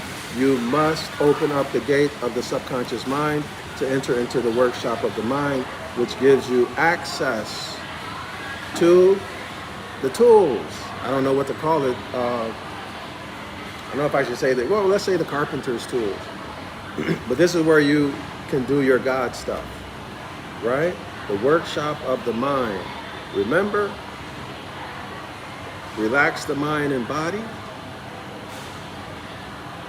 to get the brain waves around 10 cycles per second. Now, once you've achieved that, mastered it, you have now you have perfected the ability to open up the gates of the subconscious mind. You have entered into the darkness. You have entered into the ancient darkness. And this is where you become the former and transformer of your life, of reality. Remember, our ancestors' mindset, how we reckon time, and how we reckon reality. We reckon time, we calculated time ourselves, me, in the workshop of the mind. I go in there, and my vision, using my vision and my imagination, I imagine, I see in my mind's eye what I want, be it something material, be it health, a condition, a situation, or something for somebody else, or for something for the masses of the people, or weather, or communication, or knowing something, past, present, or future, or influencing someone, resolving any problem. That's how we reckon reality in the workshop of the mind. This is the great I am. I hope y'all can appreciate what I'm bringing to you. This is the mindset of our ancient foremothers and forefathers. In contradistinction to the mindset of the Solarites, the Osirians, and the solar religions, Christianity, Judaism, etc., where you need to go get down on your knees and pray to an external God, where you need to go out and read success and achievement literature and try to find out how to manifest, okay, where you need to get a cell phone to communicate with other people or see a fortune teller to go find out the future. Hire a private investigator to go to get information. Buy things, buy watches to tell time. Or, in other words, you become dependent on other people and people acting as in positions in corporations who may not have your best, who often or almost never have your best interest in mind. That's the mindset of the solar religions, of the solar zodiac. Very different from the mindset of our ancient foremothers and forefathers. And I can't forget what Noble Drew Ali said when he told the Moors, he said, if I could just get you to be yourself. And when you start, I'm paraphrasing, and when you feel like you've studied everything, study yourself some more. Yeah, because he wanted you to find out on your own. Find out on your own about the workshop of the mind. About the mindset of it. And by the way, y'all, you know the solar zodiac system, you know, the Egypt that everyone knows with, you know, you think you've really done something when you get out of Hebrew Israelitism. When you get out of Christianity, you go into Hebrew Israelitism, you find out that that ain't nothing but Judaism and Talmudism, right? And then you find out about the Zodiac or astrology. And I think very few people, I don't know anyone else, well, Dr. Ben, but he's long gone. Y'all should start studying Dr. Ben's work. Not the black stuff. I'm not talking about the black stuff. I'm talking about his work that he did on pre-dynastic Egypt. Because these are our ancestors that Noble Drew Ali was talking about when he said, go back to the mindset of your ancient foremothers and forefathers. He was not talking about the pharaohs. The pharaohs, in my opinion, were hybrids. The human pharaohs, human, Han, Uman. Plus, you look at them, they're giants. They're hybridized in some of the depictions. But even beyond that, they robbed the people of their birthright. And they massed the people together, if the stories are true, right? They massed the peoples together and robbed them. The people were stupid during the dynastic period. The common people were uneducated and stupid, and they had nothing. The pharaohs consolidated so much power that they were able to consolidate power into dynasties.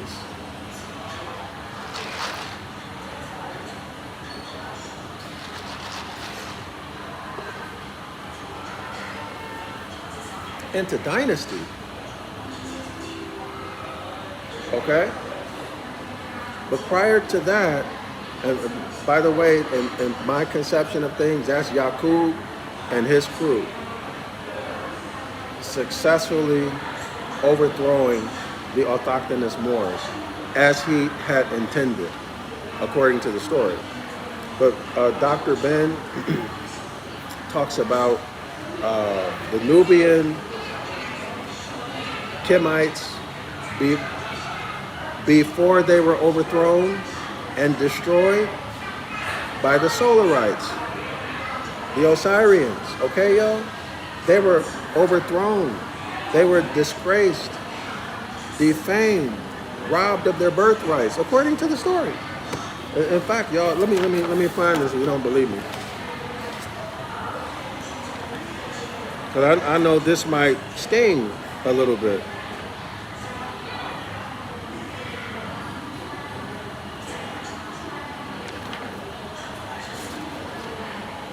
But I've shown this before. Hold on.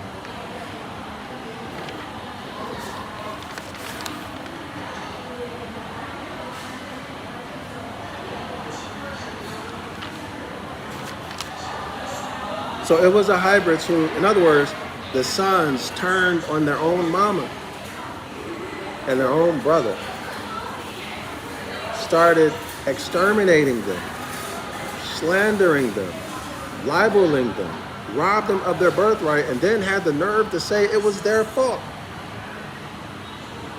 And why was it their fault? Because the way they reckoned time was not correct, according to them.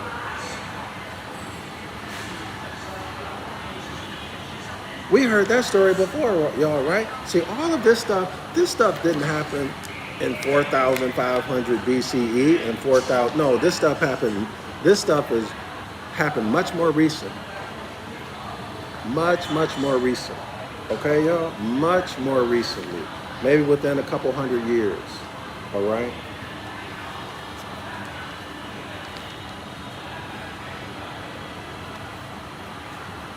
Let me show y'all this.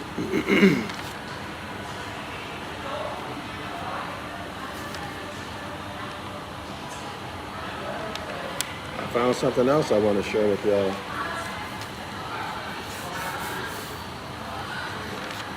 So what am I trying to say? I'm trying to say we need to focus, forget about Egypt that everybody knows. We need to focus on the Egypt and the nations and kingdoms of our people before the overthrow. Okay? Before the Osirians overthrew us and changed the mindset from the circumpolar zodiac, circle 7, clock of destiny, natural law, do no harm, do no injury, right? Time cycles, natural phenomena before they changed that mindset to the solar zodiac, reckoning time by the sun as it travels along the ecliptic each year, and agricultural cycles. And the solar religions, which are dogmatic belief system, totally disconnected from nature. So let me say it differently. The mindset of our ancient foremothers and forefathers, where we were completely independent because of our education and because we look to ourselves to solve our own problems, and we reckon reality through nature and natural law. Don't harm anyone. So in other words, if we wanted something or we had problems, whatever the case might have been, the situation was peace and unity, a global brotherhood. I didn't make it up. You can find it in the literature. But when we wanted to do something, we went into the workshop of our mind. Relax the body and the mind, 10 cycles per second, right? The alpha brainwave state, and then visualize and imagine, right? And we exercise the power of I am.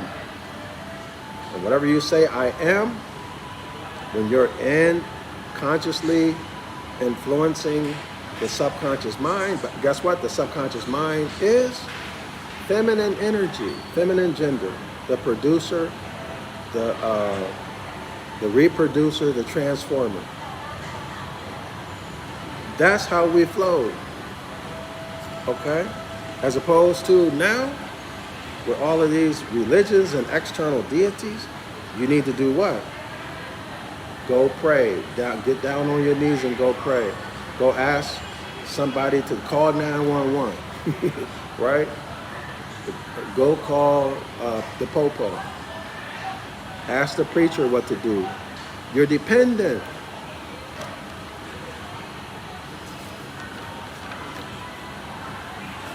Put money and fiat now. Put fiat, luxury and comfort. Put that over what's right. Now the fiat is God. It ain't even gold. The fiat is God to most of y'all, especially in the West. Being in the East. I'm in Vietnam. I've been in the East for probably 20 years or close to it, to see how their families are close and support each other, right? Work together, help each other. And then you look at people in the West, it's sad. People in the West, y'all, get the bag, get the bag, get the bag. You don't care about anything other than the luxury and the pleasure. It's very sad. That's why y'all are so easily manipulated. Because y'all well, let me not say it. When we were younger, we used to watch Scooby-Doo, right?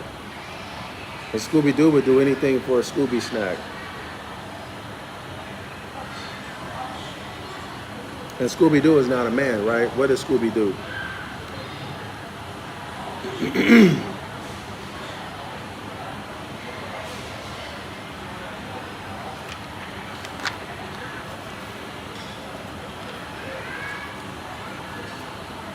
Yeah, it's sad. Y'all probably don't even, well, no, I know y'all realize it in the West.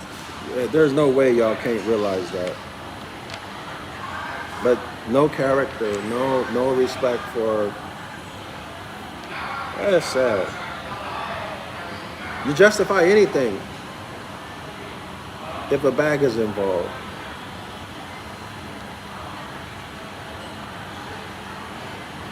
And that's why you're in the position and the condition that you are in, being oppressed and made a mockery of. So y'all, let me find this.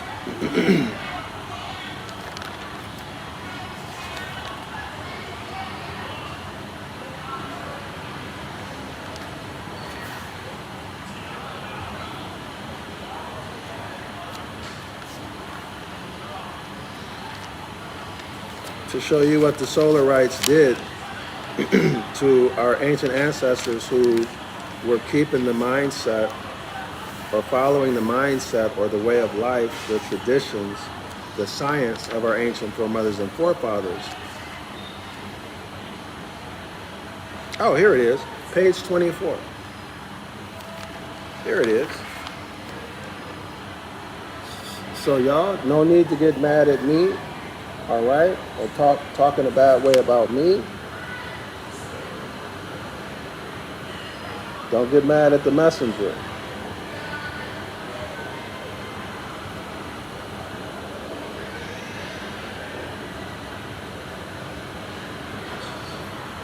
Okay? So let me read it. So here are the criminals. This is the group that has caused you so much devastation and misery. The biblical account of the war in heaven is explained astronomically. When Typhoon and Soot, or the northern constellation of the Bear, that's Typhoon, and the glowing dog star in the south, that's Soot. This is the clock of destiny. Remember I talked about the celestial clock? Typhoon, the tail of the great bear, is the minute hand in the north celestial pole. Soot is the hour hand in the south celestial pole. Remember the south celestial pole, this is the region of principles, love, truth, peace, freedom, and justice, the highest principles of the universe, or denominated differently, don't harm anyone, don't injure anyone, which is the same thing as saying don't steal in the 10 Commandments, right, y'all?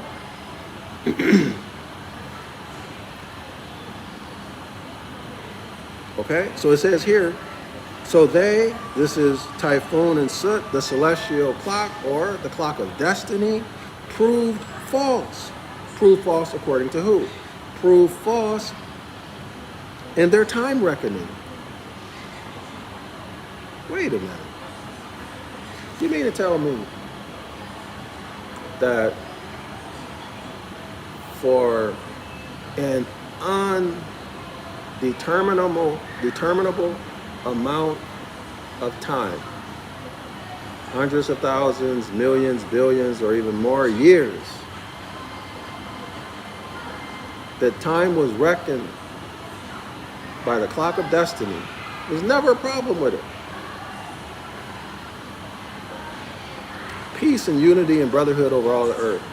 Never a problem with how time was kept. But then all of a sudden, when the solar rites come to power, 6,000 to 6,500 years ago, according to the story, all of a sudden, the clock is broken. It don't work. According to who? According to the criminals. According to the Osirians, the solar rites. Let's keep reading.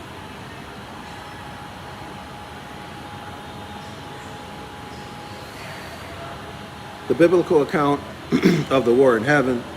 The biblical account of the war in heaven, talking about the Bible, the Biblioheliothex, the biblical account of the war in heaven is explained astronomically. There it is, y'all. It's telling you that this story is recorded in the Bible.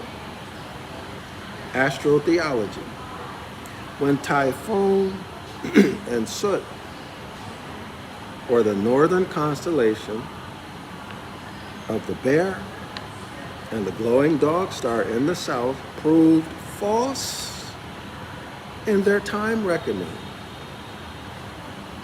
causing their own degradation. Oh, wait a minute. The criminal didn't commit a crime.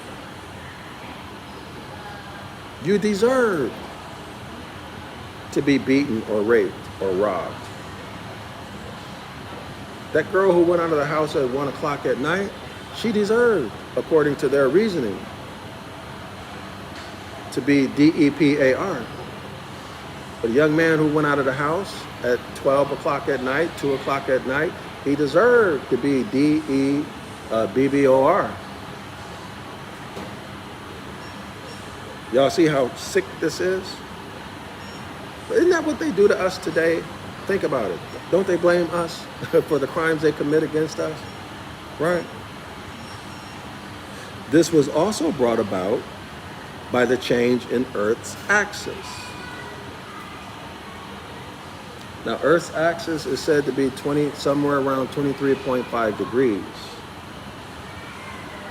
So if Earth's axis changed, there would not be 4 seasons now, right? So what was the axis at that time? Was it 0, where the whole Earth was a paradise?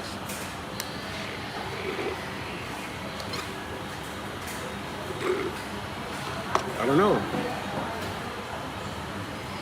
Is this true? Did the axis change? Well, I don't know.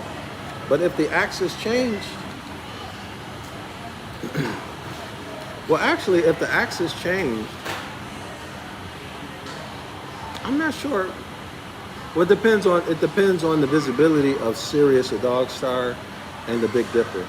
But I don't see how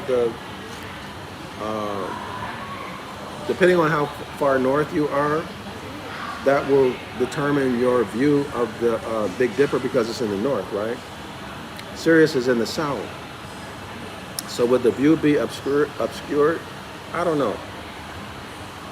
But definitely, definitely, according to, if you're keeping track by the sun, if you're accounting for time by the sun along the ecliptic, yes, that would definitely impact your reckoning of time, right?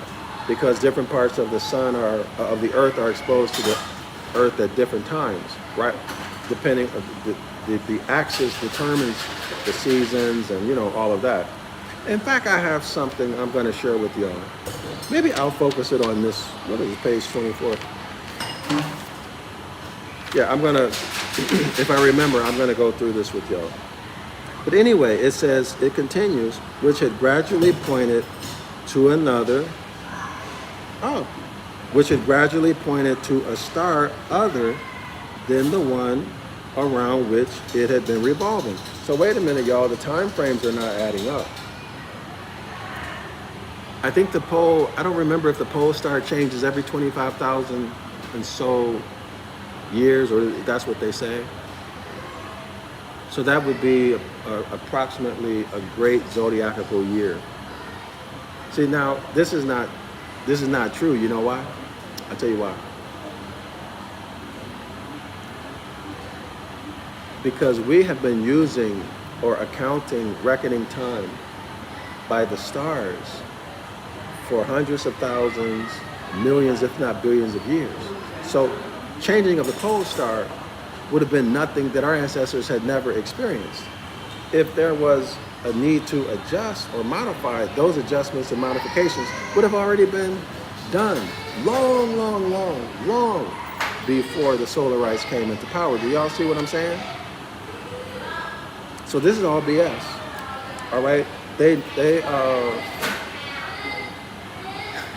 We used to call it niggas-plaining. They niggas-plaining. Just making SHIT up, right? Just make excuses. Okay, so here we go.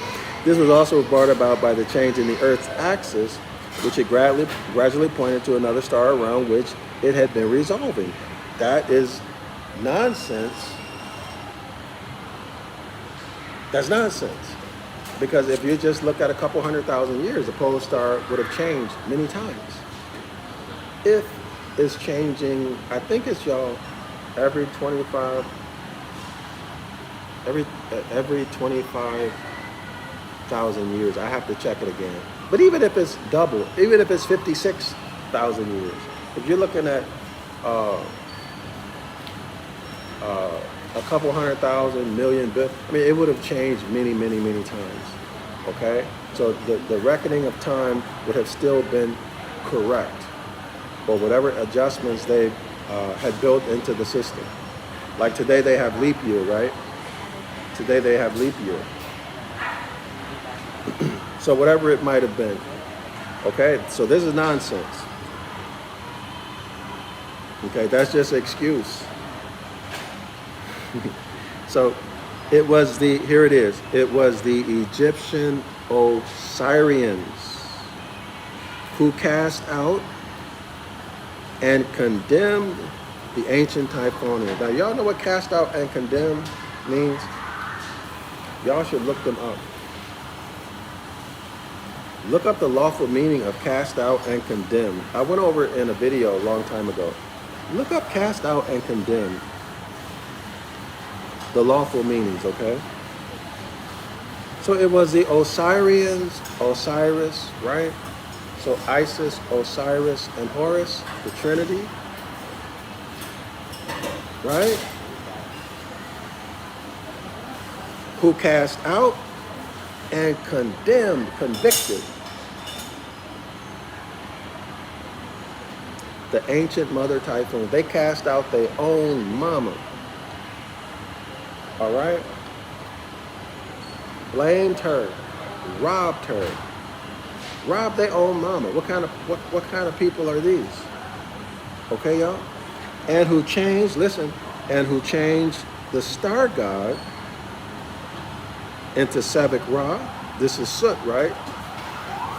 Who changed the star god Soot into Sabic Ra. Ra means the sun. The sun god. Y'all hear that? See, that this is the changing of the mindset. Or this is how they wiped out reckoning time by the stars, reckoning reality by the stars, time cycles, natural phenomena, and natural law. Do no harm, do no injury. They wiped that out.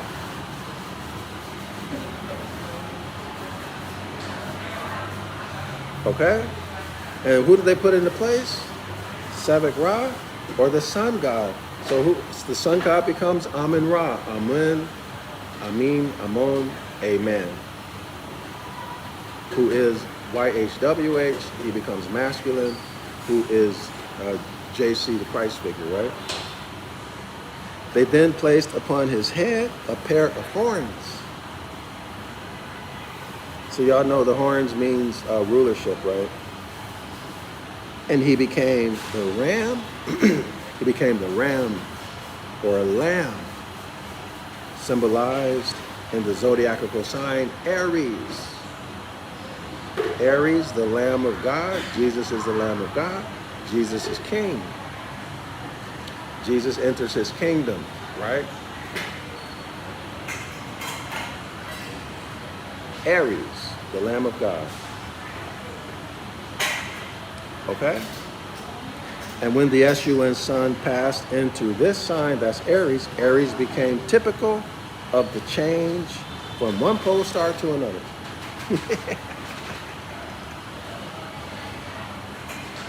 So now they even remix the changing of the pole stars. All right? So Aries, so this is what it looks like it's saying to me.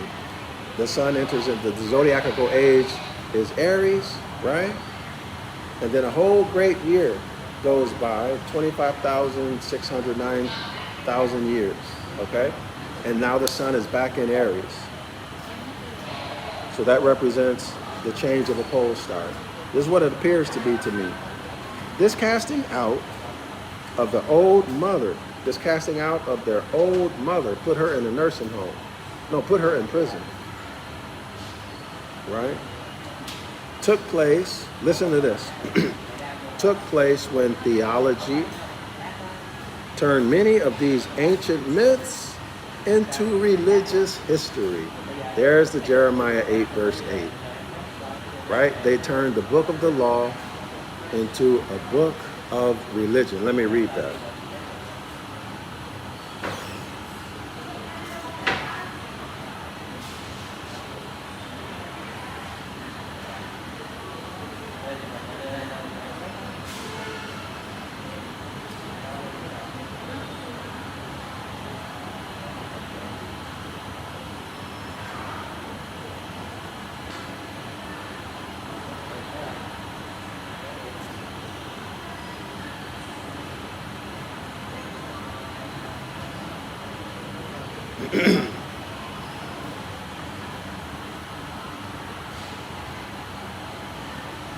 So Jeremiah 8, verse 8, I'm going to read it in the Amplified Bible. Okay, this is Jeremiah 8, verse 8 on the Bible Hub.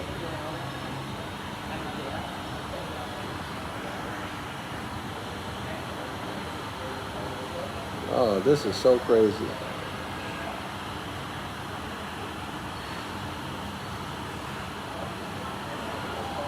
All right, y'all, pause it. Here we go.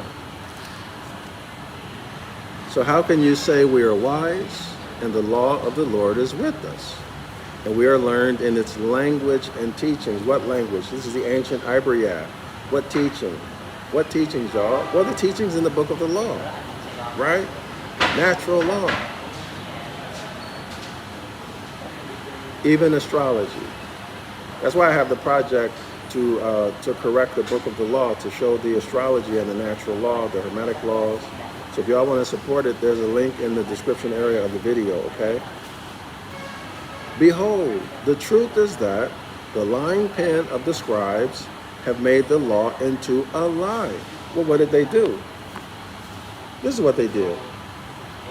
The casting out of the old mother took place when theology turned many of these ancient myths into religious history. They wrote lies in the Bible. Here it goes. The truth is that, behold, the truth is that the lying pen of the scribes has made the law into a lie, a mere code of ceremonial observances. That's called, by definition, religion. They just started editing and lying. Okay? Period.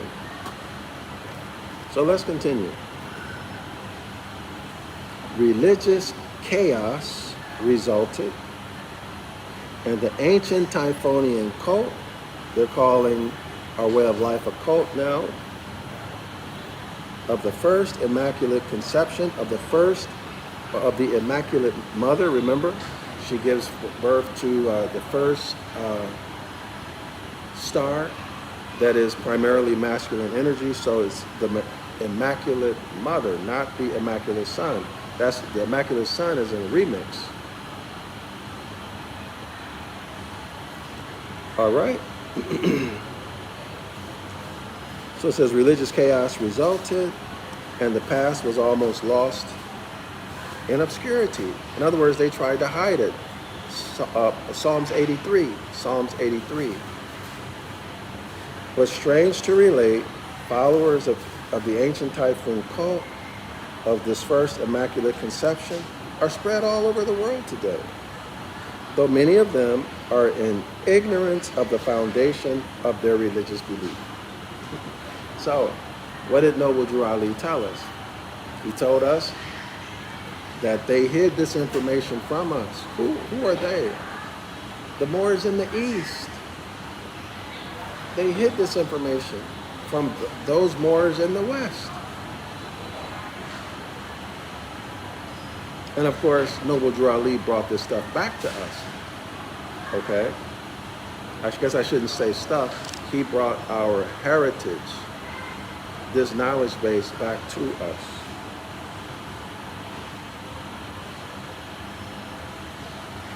Anyway, did I finish I and O, y'all? I don't remember. Did I finish I and O? Hold on. If you're able to hang in there with me through this, that's really great. Okay, so the major elements of I and O I covered. I-O, 1-O, workshop of the mind. Y'all remember, go back and watch the video.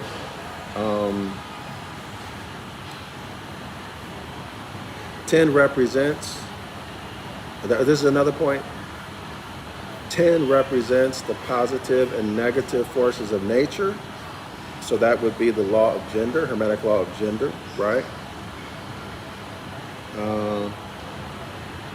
Page 43, hold on.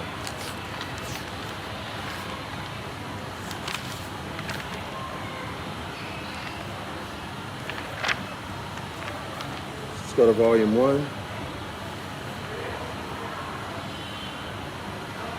So let's deal with number 10. Clock of Destiny, volume 1. So here,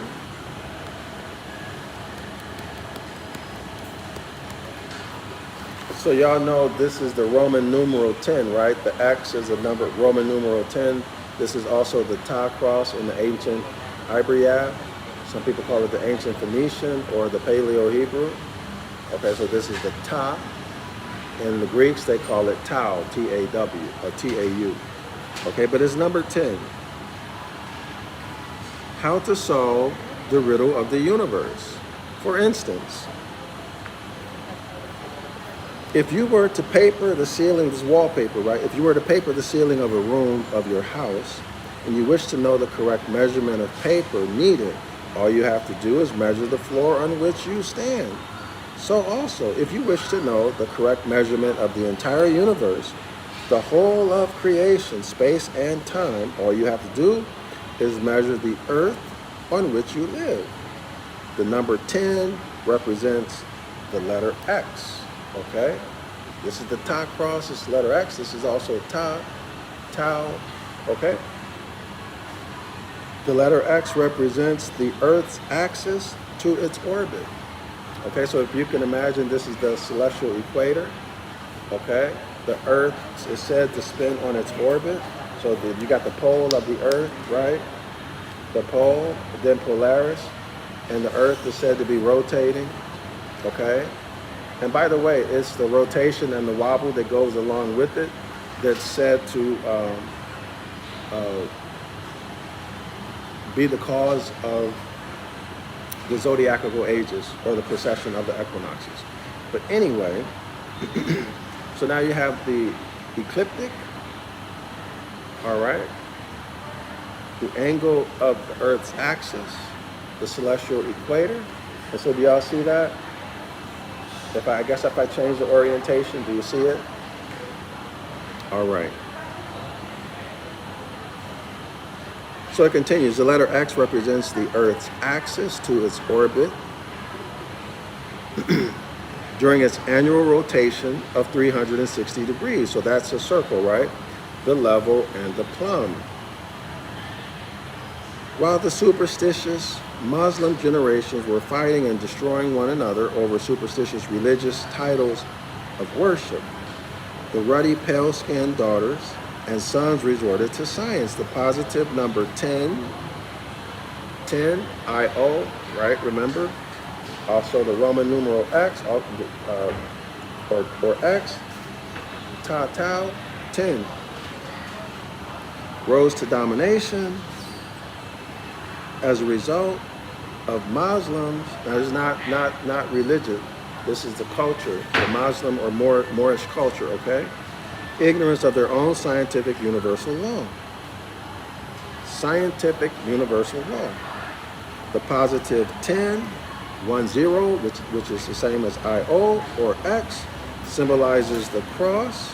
So remember, this is the Ta cross, and this is also a cross, okay? This is the cardinal points. So this is significant. This Ta cross, because this is Taurus. Taurus the bull. This is Leo the lion. Over here, this is Scorpio. And then over here, this is Aquarius. Okay? So in other words, Taurus the bull, this is when what? In ancient Kemet, the zodiacal year was Taurus, which is where we get Baal or Baal. Y'all see? Bull worship.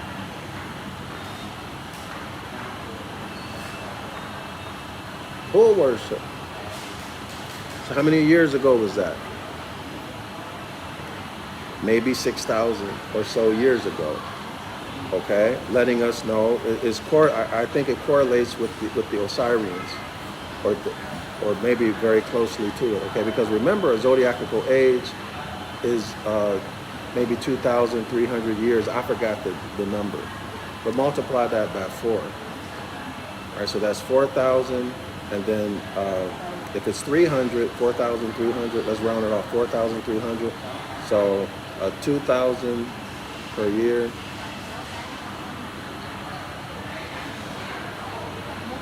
So 4, 8. Maybe that's going back 9,000. Hold on, y'all. Let me check it.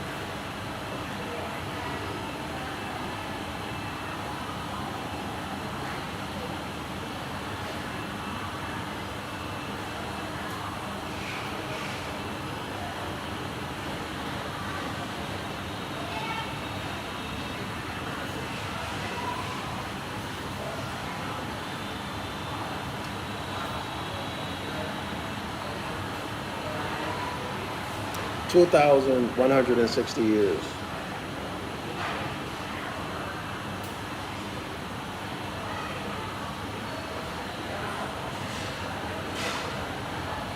So if you multiply that by 4, that's 8,000, what is that? 8,640 years.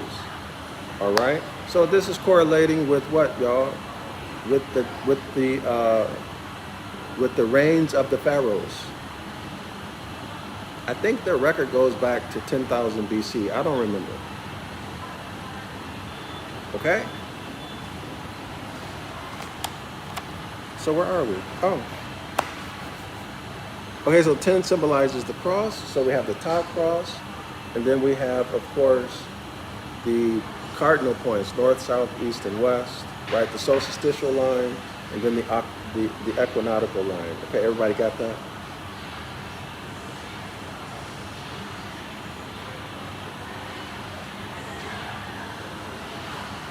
So, of course, the equinoctial line, these are the two covenants: spring covenant, covenant of labor, covenant of work,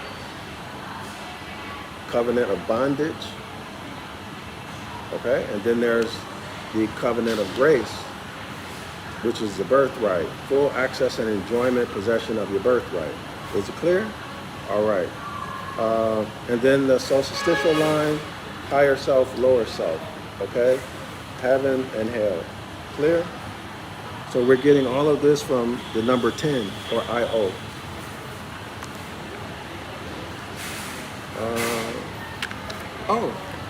How did I forget? And then the cross, the cardinal points, right? The cherubim dwell between the 4 living creatures. Okay? So let me rephrase that. It says that their concept of God dwells between the cherubim, or between the 4 living creatures. So this is Ezekiel chapter 1. Okay, now this is in the solar zodiac projection. Okay, that's with the external God.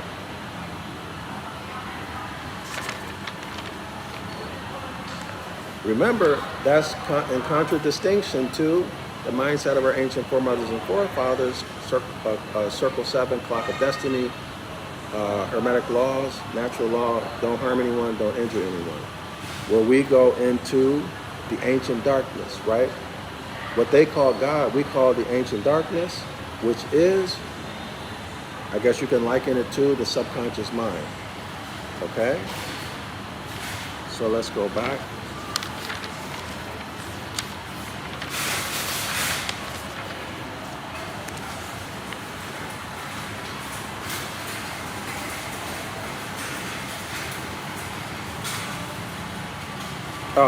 So this cross is, the cross is also the level and the plumb. So the level, this is the negative gender energy, and the plumb, the positive gender energy. So there you have it. Okay? Y'all got it? So this would be what? Negative energy, positive energy. This would be the Hermetic law of gender, the Great Mother Typhoon, remixed into the cardinal points. Y'all see it? Okay? And as it goes, the cherubim dwell between. Well, God dwells in the center, and the cherubim dwell where? In these 4 corners, or 4 quadrants. And then the 4 quadrants that we see here, this is where we get the dollar system. Y'all see it? The 4 quarters. The 4 quarters. Y'all see it? That's where we get the dollar system. So again, we're dealing with the dollar system. So we're dealing with economics and economic cycles. As a matter of fact, here it is right here.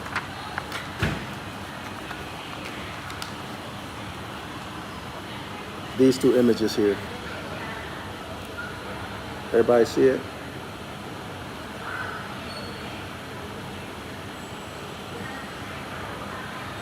We're getting all of this from I-O, IAO, 10 and X.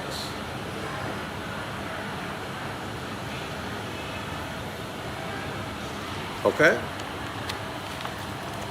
And this is not Freemason stuff. This stuff existed before there ever was a Freemasonry. Okay? So this is why 10 is 9. I'm getting this from page 43 of Clock of Destiny, volume 1. Okay, so a circle is 306 degrees divided by 10 gives us 36 inches, which is 36 inches in a yard, and 36 degrees in space or in a circle.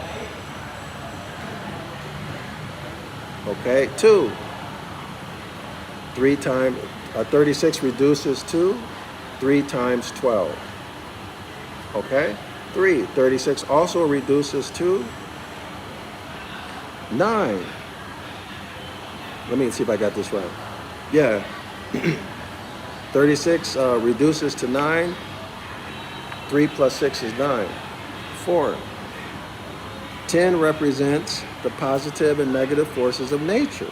We already went through that. 5. Remember 10, there's no 10th and 1 or 1/10. Okay? So 1 or 10 minus 1 equals 9. So y'all can read that in detail on page 43 of the Clock of Destiny. These are just my notes, okay?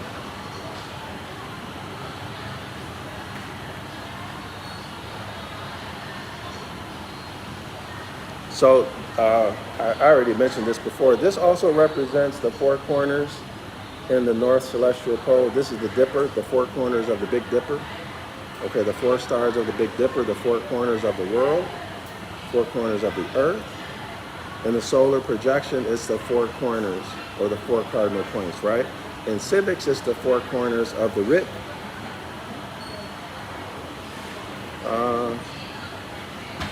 Let's see what else.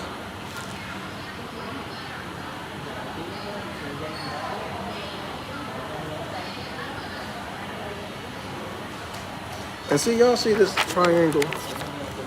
I was wondering if this triangle, but you notice that the sides of the triangle are equal, the angles are equal. But if you look at the handle of the Big Dipper, I was wondering if the triangle comes from the handle of the Big Dipper, because here's the 4 corners, right? The thigh of the Great Bear, the Dipper is the 4 corners. I was wondering if the handle, do y'all see that? If you draw a line there, you get a triangle. But I don't know if the angles are equal. I guess I need to find that out. If the angles are equal. Because if the angles are equal, well, even if the angles are not equal, here it says still 3 sides. So 3, 3, 3, right? 3, 3, 3. So you can reduce that down to 3. Okay. If you wanted to.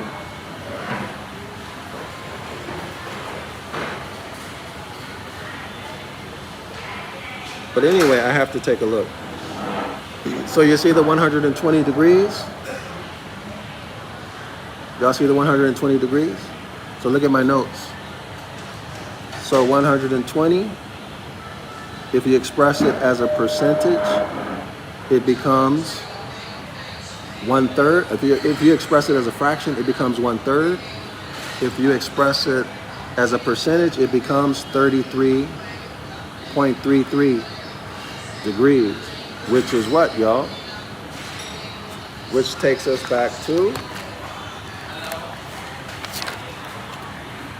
page, what page is this?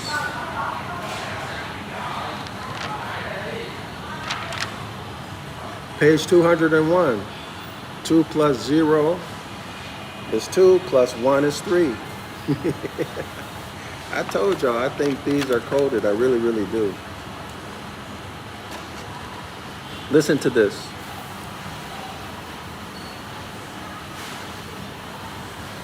This is talking about the Ta cross, going from Taurus to Leo, then Scorpio, and ending in Aquarius. This is 10. I-O-1-0, the X, 10. Okay? Where the life is exhale in an Aries sign, the spiritual body commences at Aries, a fiery sign, and connects with the natural body by an invisible tie at the navel. The feet, the feet spurring the earth in Capricorn. Aries, Capricorn, or raising from the grave, of course, right? The SUN sun is dead December 22nd through December 25th, and then is reborn on December 25th. And the measurement, listen to this, and the measurement from any of the natural body points of the X to any of the points of the spiritual body is 30 degrees. So here are the body points.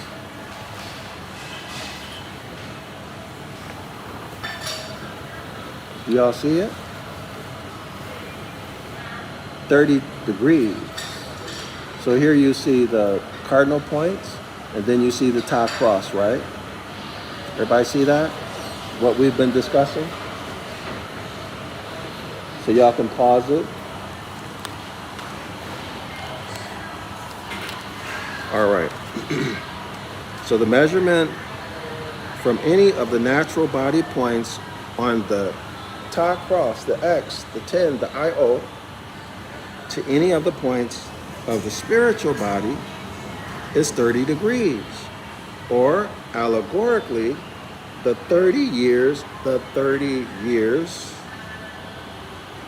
of life of the Ta cross, or Krishna, Buddha, or Christ, or of Mercury.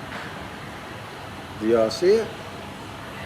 And Mercury, listen y'all, remember, Mercury is also Jesus. Or Mercury, which never gets over 30 degrees from the sun. When this invisible tie breaks, the spirit, or Pitra rather, ascends. The astral body is resplendent, and, quote unquote, the silver cord is broken, and behold, that which at first was a natural body has now become a spiritual body. What is this saying? Energy cannot be created or destroyed. So the consciousness moves on and will be transformed into something else. That's what it's saying. Whole, entire, and untrammeled by earthly particles, ethereal among air, water, and fire, which are the heavenly signs, Aries, listen y'all, Aries, Cancer, and Libra. You can draw a line and it becomes what? A triangle, right? So in other words, this is the kingdom of the heavens. Aries is the spring or vernal equinox, and then Libra is the fall or autumn equinox. All right? And then Cancer is the summer solstice. So these are the months of the year where the sun dominates. In other words, there are 12 hours or more of sun. So that's the kingdom of the heavens. Okay, y'all? Or these three signs who are bearing witness in heaven. So in other words, the constellations, the stars, are bearing witness in heaven. Okay, so this also reminds me of in Deuteronomy 30, where Moses says that he calls the heavens. Remember that? He calls the heavens, he's talking about the stars, to bear witness against the people. Okay, y'all? Let me show you the handle of the Great Bear.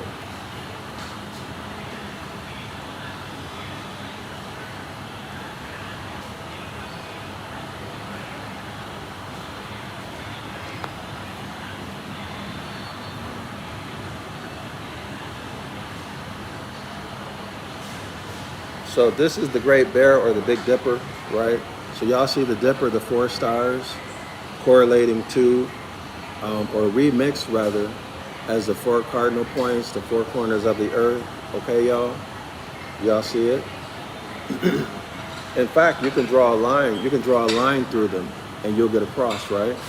If y'all can imagine that. Now here, let's focus on these 3 stars. These are the stars in the handle of the Big Dipper. So what I was wondering is if you draw a line to the bottom to connect them, is that the triangle that we're looking at on page 37? Y'all imagine drawing a line there. Hold on. This is so difficult to do. But the problem is, y'all, the camera, this wide angle camera.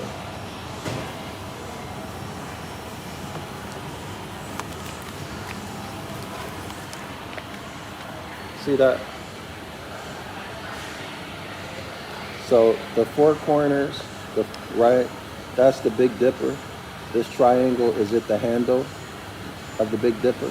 That's what I'm wondering. If anybody knows, let me know.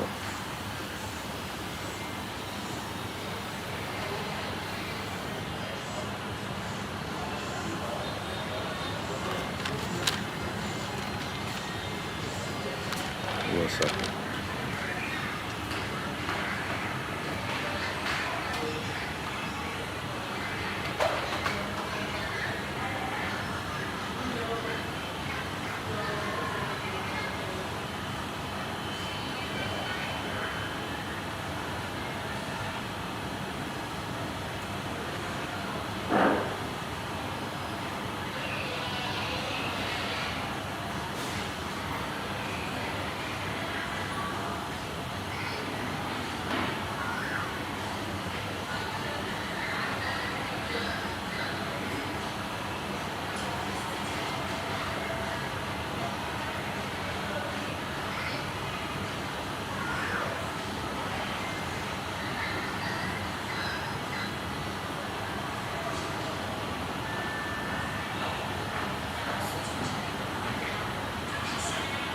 Here's another interesting point. So the level and the plumb, these actually are also the celestial ship of the north, or the Hermetic law of gender, right?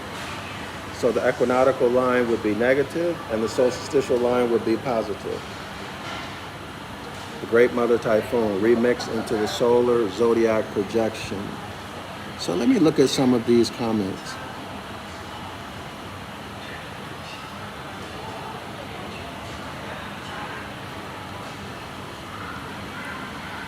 Who is this guy? Oh, Speedy Cheetah says, we can Google it right now. It's not in there. Show me where it says that in the Bible. And you're speaking out of your, I won't repeat that.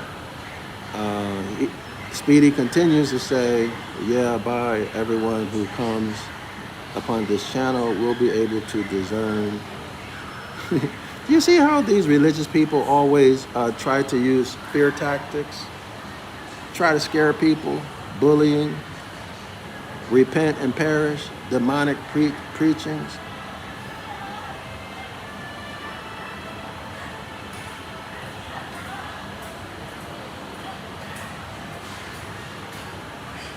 Y'all see how these people are? This is the common tactic of religious people.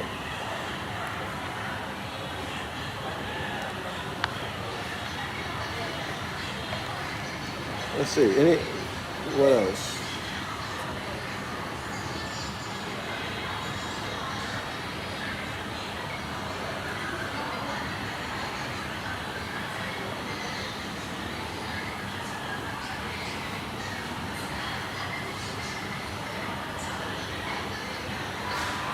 Oh, let me read this paragraph to conclude this, okay? Let me read this paragraph.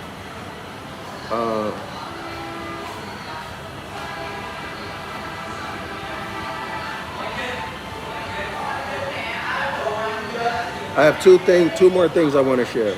Well, let's go to page 38 because it's dealing with two triangles. Let's deal with the triangles.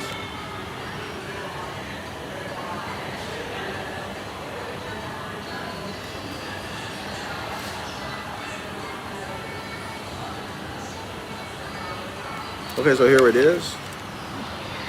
The six-pointed star of the Moorish nation, referred to as quote-unquote Jewish Star of David, but this is the Star of the Moorish nation, okay? Remixed into what they call the Star of David. The first triangle represents the North Gate. The North Gate, okay? So if you look at the Moorish writs, you'll see North Gate, representing North America. As above, so below. As below, so above. Hermetic Law of Correspondence. The North Gate, of course, is summer season. The second triangle represents the South Gate, which is winter. So now we're dealing with the solstitial line, right? The plum. Remember? Positive, the plum is positive. Solstitial line. The equinoctial line is negative. So let's continue. So the South Gate is Capricorn. The North Gate is the Tropic of Cancer, okay? So we're dealing with summer and winter.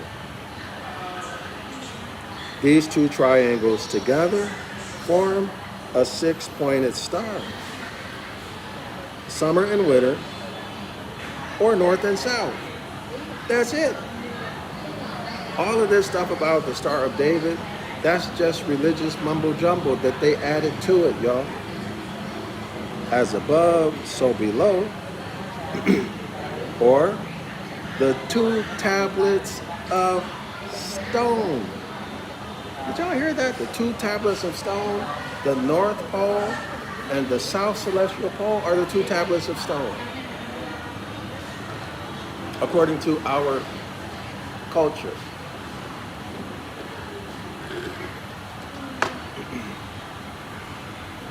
Okay, so we got that finished. So let's conclude with this paragraph on page 37. This is a Clock of Destiny, Volume 2 by Seton Bay.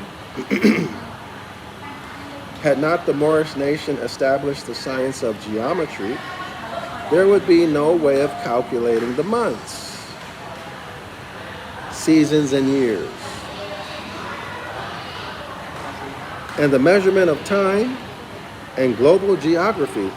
We didn't get into that yet, but that's dealing with latitude and longitude, right? Upon the above diagram, the Moorish nation established the dollar system and the four quarters of the dollar, which represent the four quarters of the earth, north, south, east, and west, right? The dollar system was handed down to the Franciscan fathers. These would be the hybrids, right, of North America by the Moorish nation. This is the basic reason why the US dollar has ranked superior over all other monies of the Christian nations of the world today. Now, this was in 1947. 1947. Let me see, when was, no, this is volume 2, maybe 73, hold on. Give me 1 second. I don't remember when this, I think this was published in 72, or 74, I don't remember.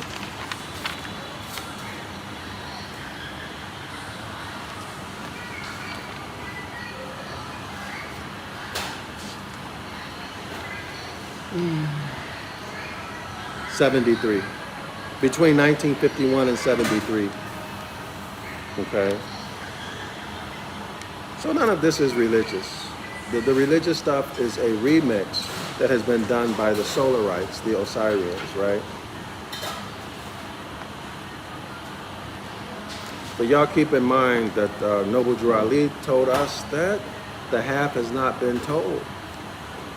The half has not been told. And the solar zodiac is not the original zodiac.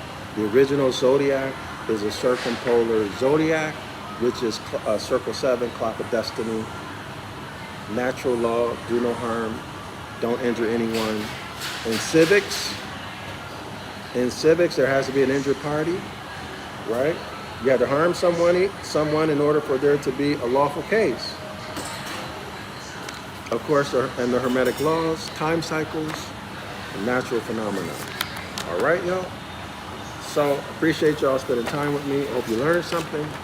Shalawama, assalamu alaikum, Islam to all the Moors, I, self, law, and master.